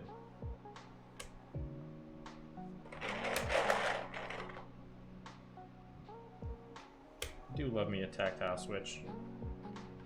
Maybe I should have left them in here so that I like done these last, so that I end with the board full of tactile switches, but silent linears are nice too. Maybe sometime I'll take apart a silent linear on stream when we have more time, because I'm already at 2 hours and I have only done 1 sound test, and show you how it works, because it's very interesting. I didn't know until I started lubing them how exactly they make a silent linear silent, but it's 100% the way they make the stem, which I didn't expect. I was thinking there'd be like a rubber pad in the bottom of the bottom housing, which is what it kind of feels like, but nope, it's all in the stem. And I think different switches do it different ways, but I'm still like pretty sure it's usually something on the stem. I don't know why I assumed it would be in the housing, but what I don't know is if Crytox eats whatever kind of neoprene that they use, and if it will cause issues or get sticky or something, but that is an experiment for me to find out. I'm also probably going to pull the silent linears out and put them in a board I have called the Absinthe. We should also change the color palette of this before I put the keycaps on, just because I feel like that'd be appropriate. Make it nice and a nice purple.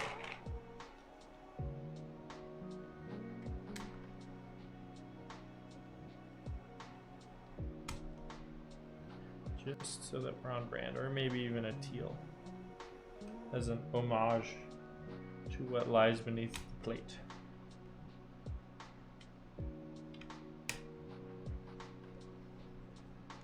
That does not feel fully seated. We will pull that guy out. I have serious doubts about him. Yep. That pin is shaped like a periscope. I'm putting in a new one. There we go. Okay. Let's straighten out this leg real quick so I can return him from whence he came. Alrighty. Let's plug it in and change the color scheme, because orange and teal ain't doing it for me. It does take a minute for this this glorious software to actually load it. Alright. Lighting. Color. Well, let's take red and blue.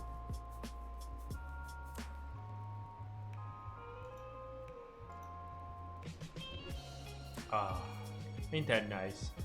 I like that. All right, now let's get our keycaps back on. Oh.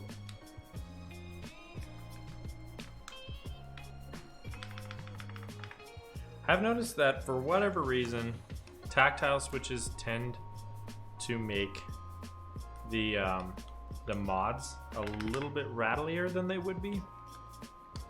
I don't know if that's just a placebo effect because there's already a little bit more noise than there would be, but I guess you'd think it would be the opposite, where you'd like not notice it as much. I don't know.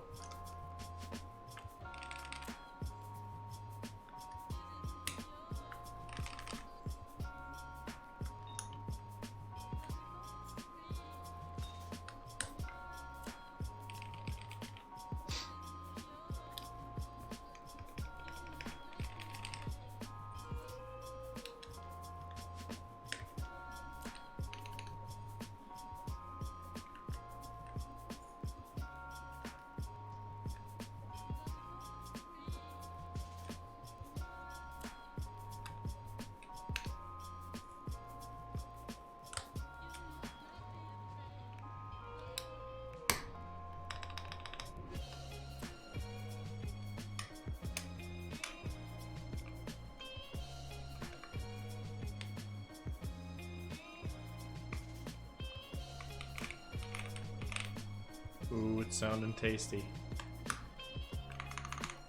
Pandas. Now, Holy Pandas are one of my favorite tactile switches. I would say, in terms of just the way they feel, it's currently a tie between Holy Pandas and Kiwis. I also love T1s, and they are my go-to pick for anyone on a budget who wants nice tactility. But we will see if these are anything like a Holy Panda. I hope so. That's the promise, isn't it? But just a little more ethereal.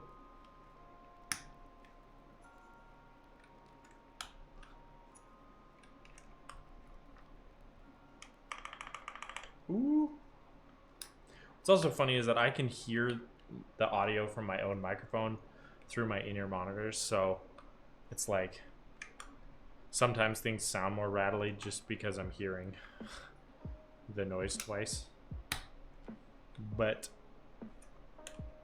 it is what it is. Okay, that was much faster for putting its clothes on. Let's pull up our dear boy monkey type again. Let's get our microphone back in place. All right, this is a GMMK Pro with a polycarbonate plate.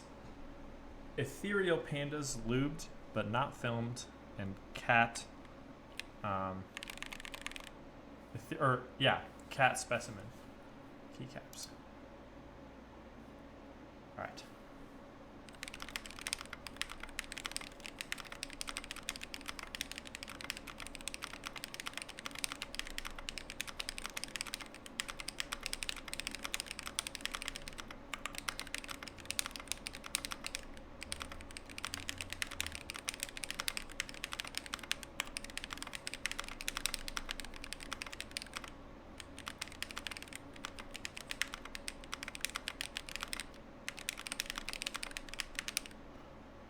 Was much slower than before, but I also don't know how a 3 got in there.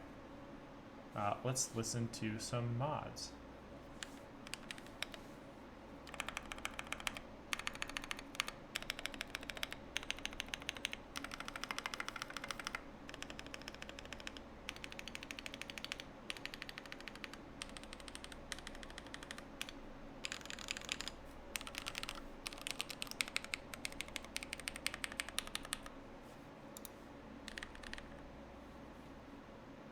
Keeps doing that.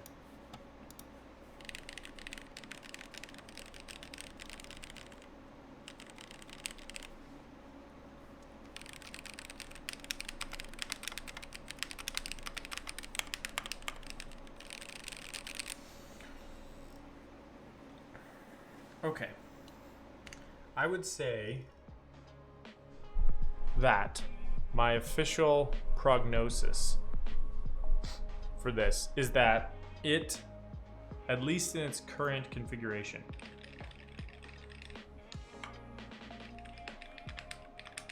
definitely provides a very high-pitched sound. Now, Panda switches tend to be more high-pitched because they have a longer stem than the housing can support, so they smack into the bottom, which is one of the things I like about them. But I at least like them to be a little bit deeper sounding, so I might put a Kiwi or two in there at work tomorrow and do a comparison, but they're definitely a little bit lighter and like tick-tack more than I would like. So for now, I think I like the way the linears sounded better. Now, you know, it's a Kiwi. It's one of the greatest sounding switches. Or I mean a Tangerine. That's one of the best linear switches in the game, but that's Dr. Nathan's official prognosis, is that good, not great. I wonder if it would be different for the aluminum plate, but ain't no way am I swapping it out on this stream. I might do a little bit of a different approach, but I would have thought that a polycarb plate would actually deepen the sound more than the aluminum plate. So it would be interesting to see if it actually gets higher. Like I said, that's kind of part of the Holy Panda's signature sound. So if you're into that, this has it in spades. And it's not pingy. Like I feel like I'm doing a bad job of communicating what I heard, but it doesn't ping or ring in a weird way. It's just not a deep thok kind of sound, you know? Now, I do have some bobas on the way, and those are supposed to be some of the deepest sounding switches you can get. And I also would be interested in, and again, these are linear, but putting like a black ink in this board, because those are also really deep sounding. But for now, maybe wouldn't put pandas in it personally, but if you like that sound, you do you. Whoa. Also, doesn't have the tightest of grip on the switches. They do seem to sometimes pop out, but it's also that the caps can be kind of tight, and that doesn't really matter. Like, you shouldn't be doing something to your board that is lifting that hard, like unintentionally, so you're almost never in a situation like that.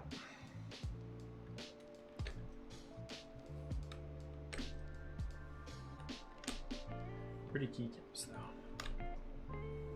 Definitely a fan, and I think they look great on this black keyboard. Ouch. We may have gotten our requisite blood sacrifice of the stream. Ow.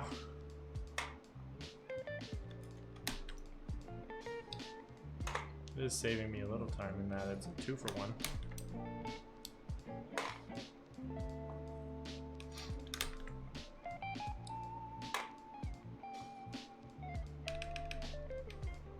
Maybe they weren't clicking into the plate, but I think they were.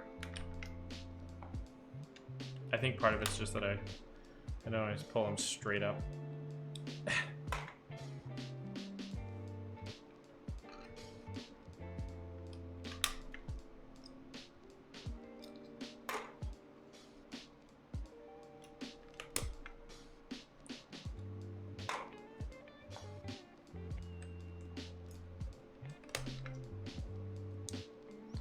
I found out recently that GMK on average accepts 1 new set of keycaps per day. I'm not 100% sure if that was true because it was just in a Reddit comment in passing. And it doesn't seem like there's that many group buys running, you know? But maybe it's like interest checks that go through that they're accepting, but maybe there are that many group buys that run.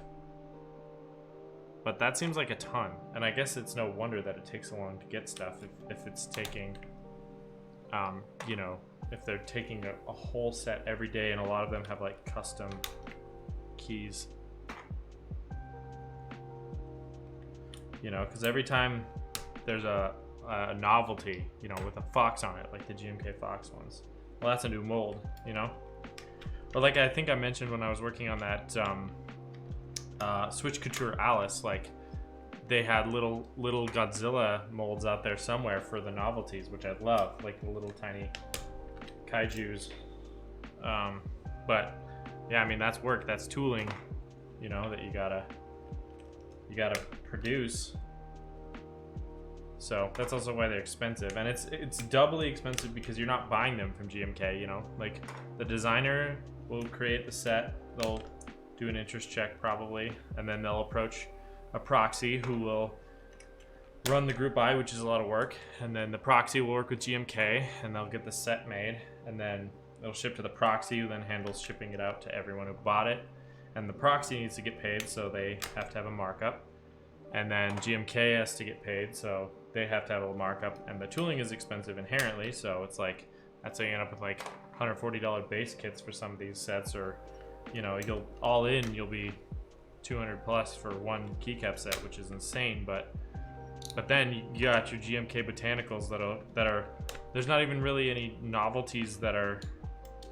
I was seeing base sets selling for like $350 on Mech Market and selling for asking same day, so people want them. So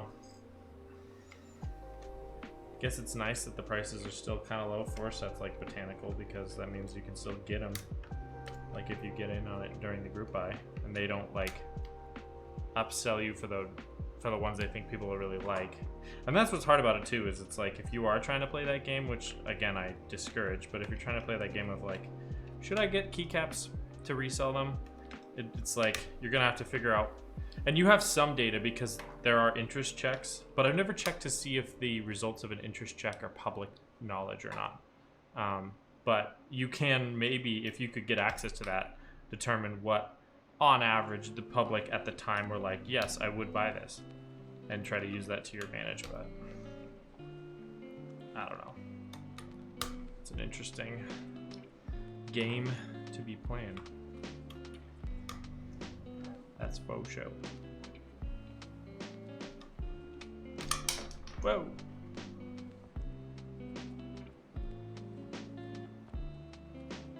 Okay. So that's the keycaps and most of the switches out.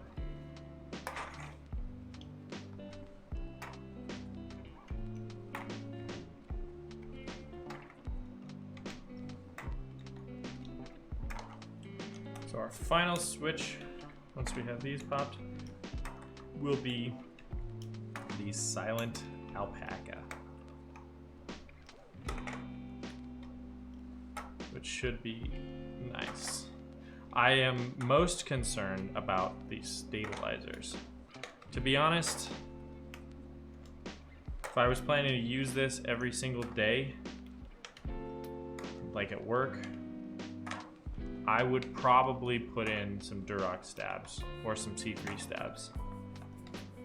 Duroc V2s, nice lube job on those. You'd be, if they fit well in this polycarb plate, that would be the interesting thing to find out. Now the plate is polycarb, and I think it's actually softer than the housing material on a stabilizer, so you could probably actually shave the plate, not the stabilizer, if for some crazy reason you ever wanted to harvest the stabs out of this board. But so far not a giant fan of the tolerances on these stabilizers. I think even with at least my standard treatment, they're not 100% up to snuff, but I would absolutely be confident they'd be a lot better if I put in some Durocs. Okay, so 2 for 3. Current leader is gonna be our tangerines, but these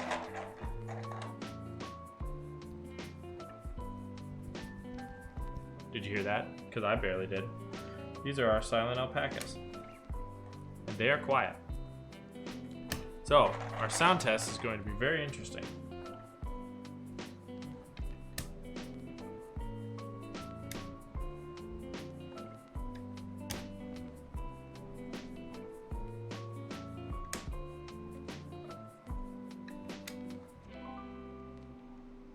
Probably mostly going to be stabilizer noises, like I said, but we will see.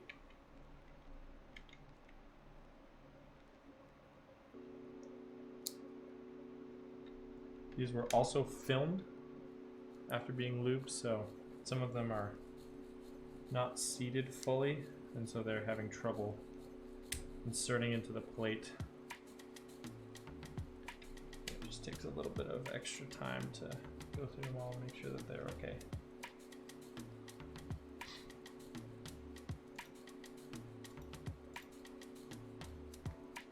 Let me also make sure I didn't win the Newegg shuffle when I wasn't paying attention. That would suck if I missed out on a GPU. My apologies.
Alright.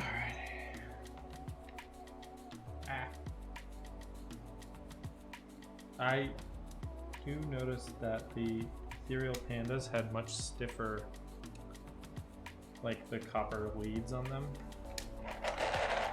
So that was nice for hot swap. So that is one thing they had going for them. And I would be hesitant to blame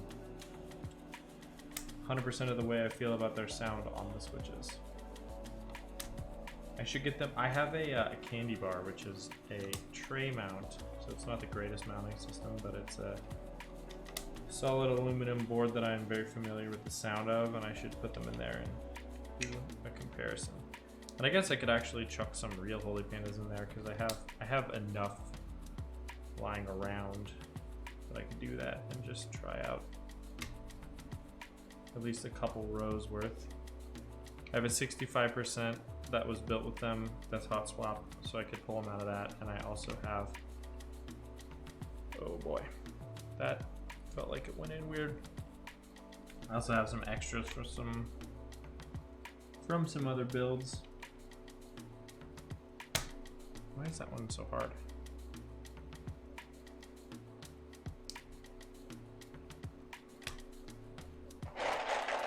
These do feel really nice. There's something, and I know this is probably the least popular opinion out there, because I think a lot of times the general characterization of a silent switch is that it's a necessary evil. Like you build with it because you work in an office and your coworkers would kill you, but I actually kind of like the feel. Like there's a slightly softer bottom out, and I'm not one of those people that can manage to not bottom out.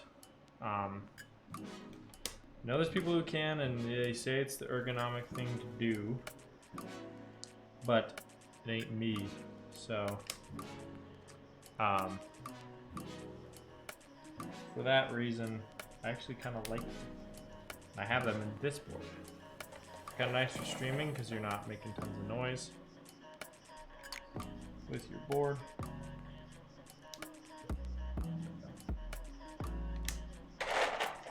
So yeah, they're kind of nice.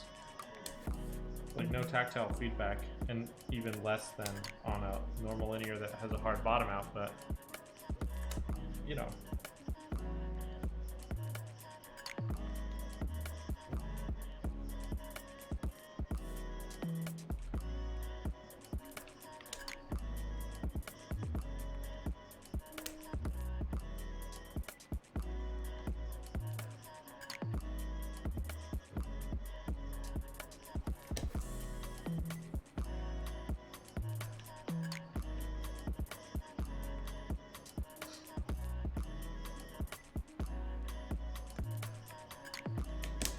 Cool. A bit of a crunchy install there. These are cute too. I like the pink. I think alpacas are also very cute switches. I don't know. They're just kind of nice. Both the silent, which have the translucent housing, and the non-silent version, which have the opaque housing.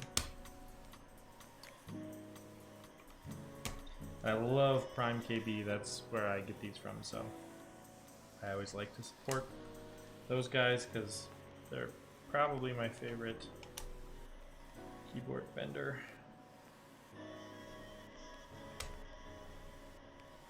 Prime E is a great board. Alpacas are amazing switches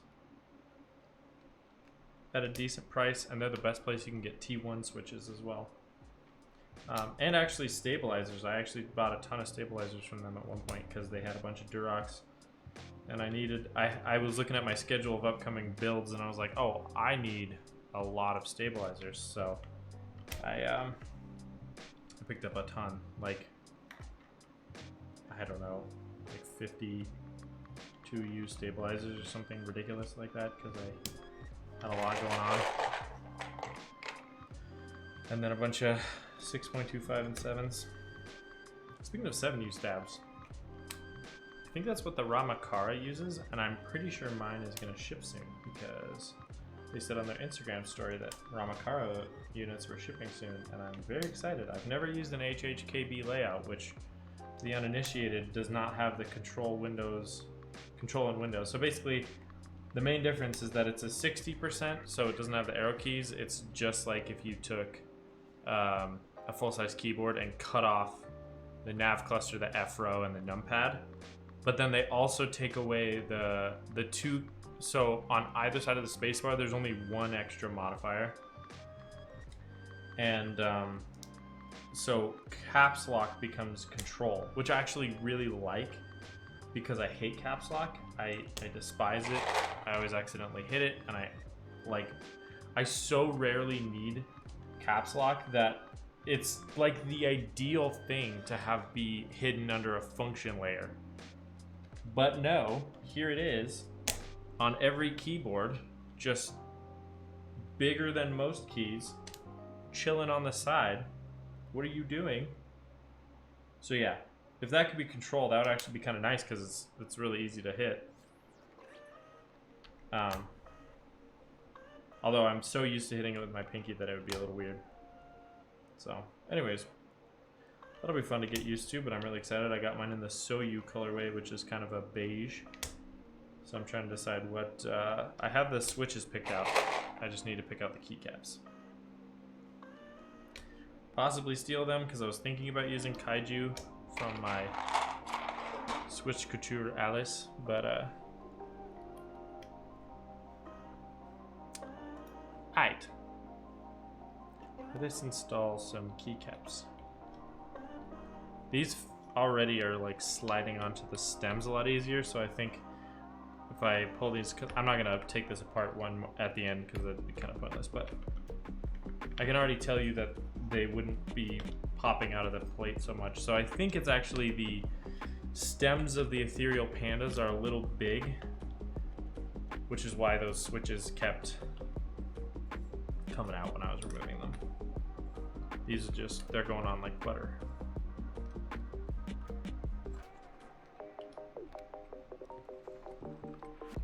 I think it's reprogrammable, but I think it's maybe in a function layer. You should Google. Let's all learn together, shall we? This is my work email. I should probably not have it open. Whoa, something is being held down. Interesting. Okay, let's take a quick peek at the HHKB layout. Oh, maybe it has two. Sorry, I'm not showing you this.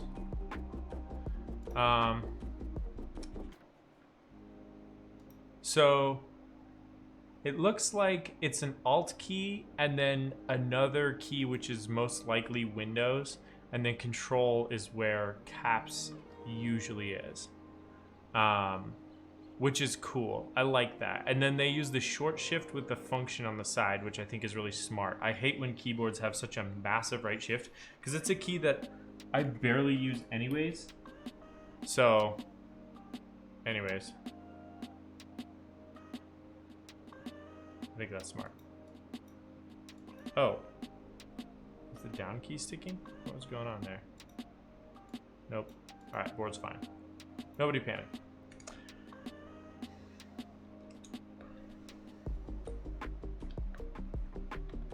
The HHKB also, the actual board, like it's a layout now. It's called that because of the board, but the board uses Topris switches, which are not your traditional key switch. They're more like a combination of the horrible rubber domes from every keyboard that ships with a PC that you buy, with a normal switch. So there actually is a rubber dome that the stem is pushing down, but it's not like the wobbly keycap just sitting on a rubber dome. It's an actual like stem sliding through a housing, pushing down on a rubber dome. So it has a unique tactility because of it. But yeah, sans window key is hard. And it's funny because WKL or Windows keyless is a pretty popular layout where it's literally just a lot of keyboards will be like, do you want the WKL version? But it's just the same keyboard, but they remove the key and there's just like a spacer in there. And so it's like, why wouldn't you want that? I don't know. Are you a Linux user? But even then, most Linux distros do support the Windows key in their desktop environment. So it's like, I don't know, dude.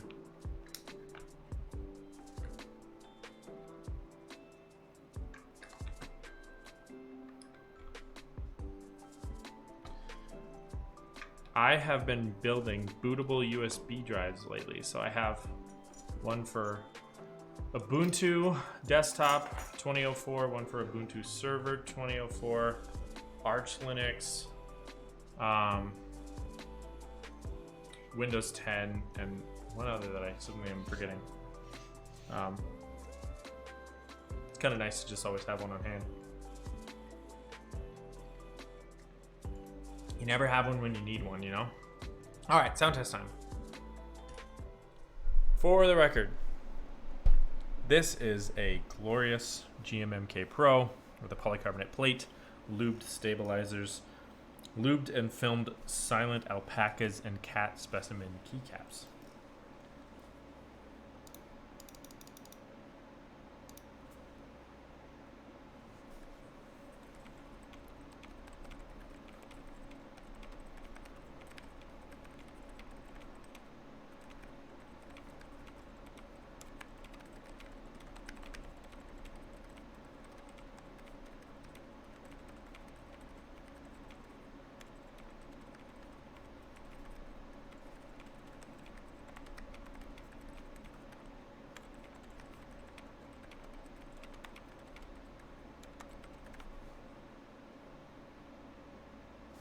Let's listen to some modifiers. I feel like I'm in a library. This keyboard's so quiet.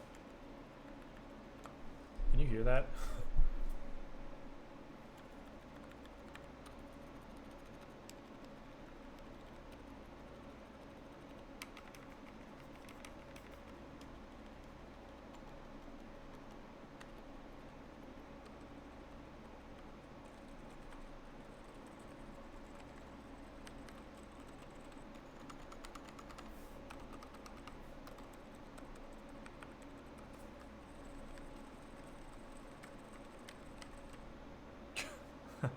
I have the on that microphone in that scene, I have all the like noise reduction turned off, so you should be able to hear everything, including fan noise, room tone, all that stuff.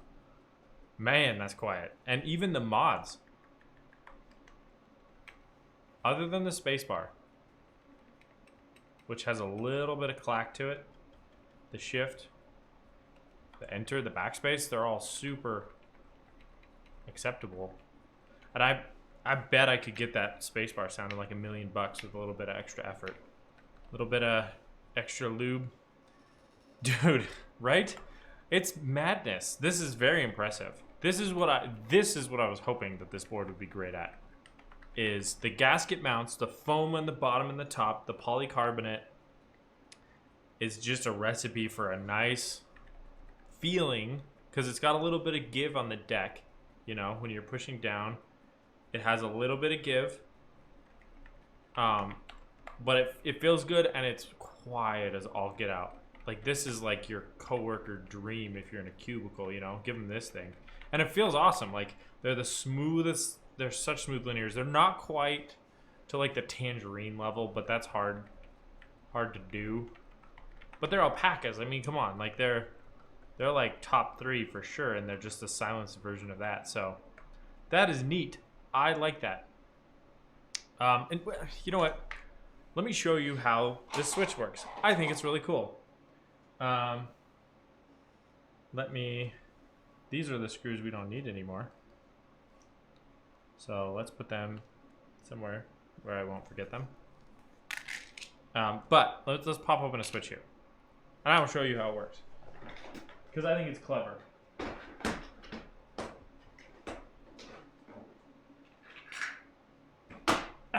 Okay, so bam, here is the switch. You with me? Good. Here's a switch opener. So if you pop this bad boy open, what I was expecting to happen was there to be some sort of a dampener in the bottom. But I guess that also implies you need a dampener in the top, because switches make noise on both ways, right? They clack when they bottom out. They click when they come up to the top, because the stem hits the top housing.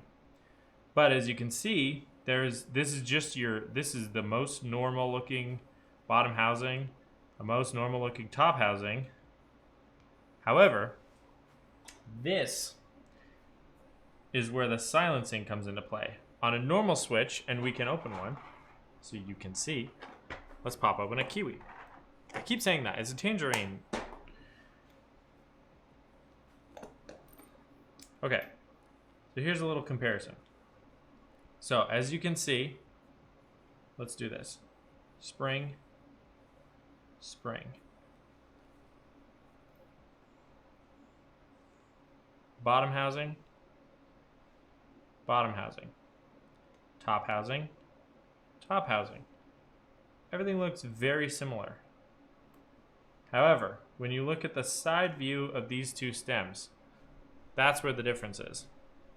Now, there's a little extrusion on the side of a stem, and you can see it also in profile when we put it like this. It sticks out on the side, and it rides in these tracks here on the bottom housing.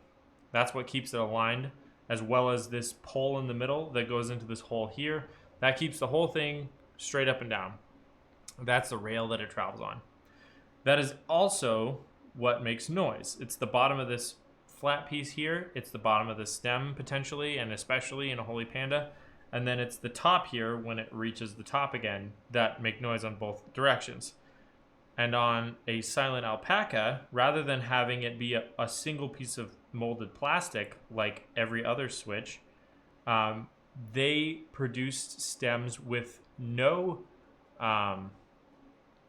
side rails at all, and then they attached a side rail that was neoprene on one side, I believe that's what it is, or some sort of rubber, and then plastic on the outside. So you still have the same plastic material on the outside here, but at the very top here you can see it poking through, and at the very bottom you have a little bit of that rubber material sticking out. And so when it hits the bottom, that slams into the bottom instead of plastic, so it softens it, and then when it comes up to the top, same thing happens.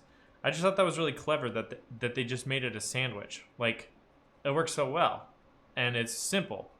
It's impressive that they're able to produce them at scale without these things becoming misaligned, because if that happened, the switch would bind on the way down and the way up. Obviously, when in moving, it would bind. But yeah, that's how they're pulling it off. And so I just thought that was super cool, that's how the silent alpaca works. I have not, I'm like 99% sure that that's also how silent inks work, but I have opened up box switches that are silent, and they're different because the stems are different, but they'll just have like a rubber bumper built in. But anyways, you can also see my switch film on the top, in case you thought I was lying about all that work. So I will reassemble. Oops, that's backwards. What am I doing? Is it? Yes. Now we're forward. Anyways, that's just a quick little vignette on how silent linears work. Pretty cool. Pretty cool. And obviously, as all of you did not hear, pretty effective. So, okay, let's get these boys back to where they came from. I like that. I like that a lot. I think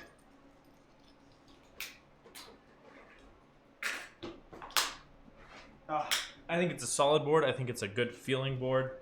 I think acoustically could use a little work, but it's a quiet board. And I think also I have not tried, nor would I claim to have tried, every permutation of plate, foam, no foam. Even I heard some people were like leaving some of the screws out, you know, like just putting in some of the edge ones but not the middle ones, stuff like that. I mean, I've heard it all, so who knows what you get. Stabilizers need work. If you're buying this and hoping it's going to sound like $1 million right off the bat, you'll be wrong. But if you like tinkering, you'll be in luck, because there is a lot of little things you can do. You know, the like 80-20, right? It's the 20%. I feel like it's like not 80%, maybe like 70% there out of the box. Stabilizers sound terrible, but the build is great. The gaskets, when you get the extra set, which is nice that they included, is good. So at the end of the day, would I recommend this board? Absolutely. But I would be hesitant to say that it's necessarily a super budget board when compared to a pre-built. But when compared to, like, I don't know, a higher end custom board, you know, you're probably going to be all in for less than the cost of the board, just the bare bones kit, you know. Like if you're looking at like, I don't know, what's the Satisfaction 75, right? That's probably the one that people are going to most compare this to. We can take a look at that. This is just an extra. And so I can't remember what they were selling for, but it was like $500 or something. Satisfaction 75 price. $400. The group buy was $400. That's if you're not buying it used. So yeah, you're already in a lot more just for that. And to be honest, the only thing that the Satisfaction, it looks like, had that this didn't is this little display up top, which I admittedly think is awesome. And some of the build materials were a bit higher quality. I can't remember what the mount style is, but this is gasket mount, so it sounds good. It's just finding the right plate material, and they give you options. That's the other thing, is like, so the way the purchase works also, which I don't know if everyone knows this, but you put down a $75 registration kind of down payment almost, or $70. Then you wait, and then when it's available for purchase, you put down the other, I think it's 160 that they want from you, so the other 90. And then you pick extras too. And since I was in the first round, because I had put down my $70 the same day they announced this, I got to pick from all the extras. So I don't know which ones will be available and which ones won't if you want to buy one. But all that to say, they had different plates. They had an aluminum plate, they had a polycarbonate plate, and one other one, and I can't remember what. I think it was brass. It may not have been. But either way, they had a bunch of different plate options. They had knob options. They had keycap sets available. They had carrying cases, I think, and extra stabilizers and switches because they have the Glorious Panda switches. So having said that, you can get everything you need one-stop shop from Glorious, but that's how that works. So then at checkout, you pick all your extras, then they bill you for the whole thing, and then they ship it all to you at once. So these got stuck at the in port apparently because with COVID protocols, it's really hard to unload ships, and so these were sitting there for a while. So mine was a little bit delayed, and they were that is something I do want to communicate, is that they are very good at letting you know when something's happening. I've had a lot of companies that just don't say anything, and it's like, where's my stuff? You said this would be here in October. It's December. Where is it? They were like, hey, we think there might be a 5-day delay. We just want to let you know. And I was very impressed with that. So the level of communication from Glorious was great. Customer experience was great. I had to change my address, and they were really responsive about it. And a couple other things. So yeah, they... good experience with the company, good board. I think it got a little mismarketed at one point when they were trying to say it's like the greatest board of all time, which it's not, but it's a good board and it's a good price. So if you're interested in this, I would say definitely go for it. Just be prepared to put in a little work to get it to sound on point. But if you can find the right switch for the board and the right plate for the switch, you're gonna be having made in the shade, especially if you like the 70% layout. And this knob is just, I love it. I think it's my favorite part of this board is just the knob. It's like the cornerstone of this build. So anyways, I've rambled a lot, haven't I? This has been fun. I do like soldering, but every once in a while it's nice to take a little break. Oh, that's interesting. Does X not work? That's funny. Every once in a while it's nice to just kick back a little bit.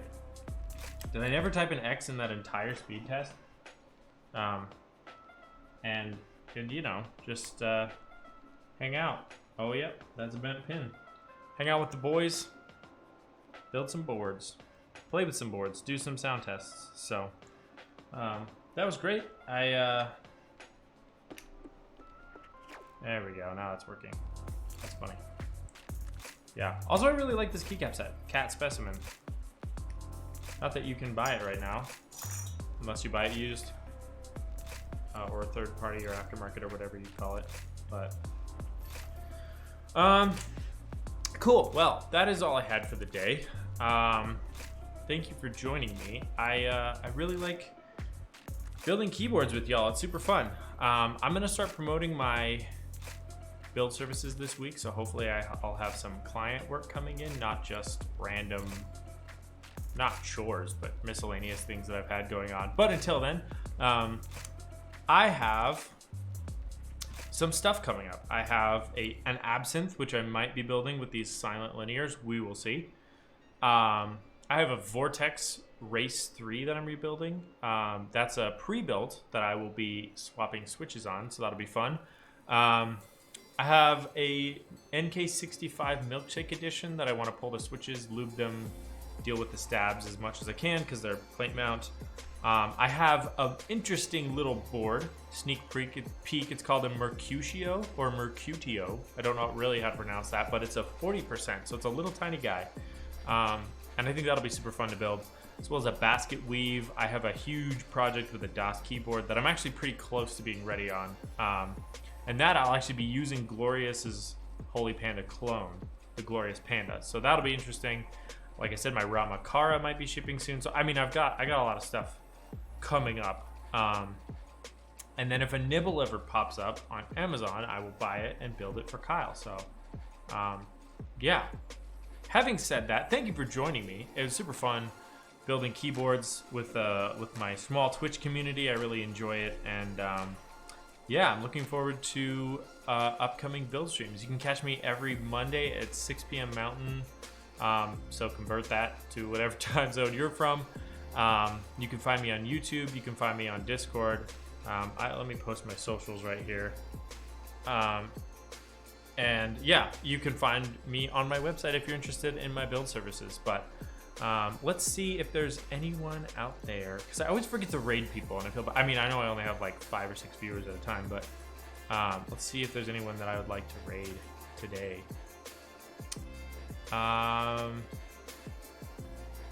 Yeah, there's someone that I followed recently called Color Brews. She's an artist who likes to draw. Let's see what she's doing right now. Well, she's doing a commission for Pokemon. That's great. Let us give her a little raid. Creator dashboard. How do you do that? Stream manager. Raid channel. All right, everybody. Thank you for joining me. Yeah, thank you, Burnt Toast. It was a pleasure having you. I will see you all next time. Have a good one, and be good to Color Brews. Very cool creator and artist.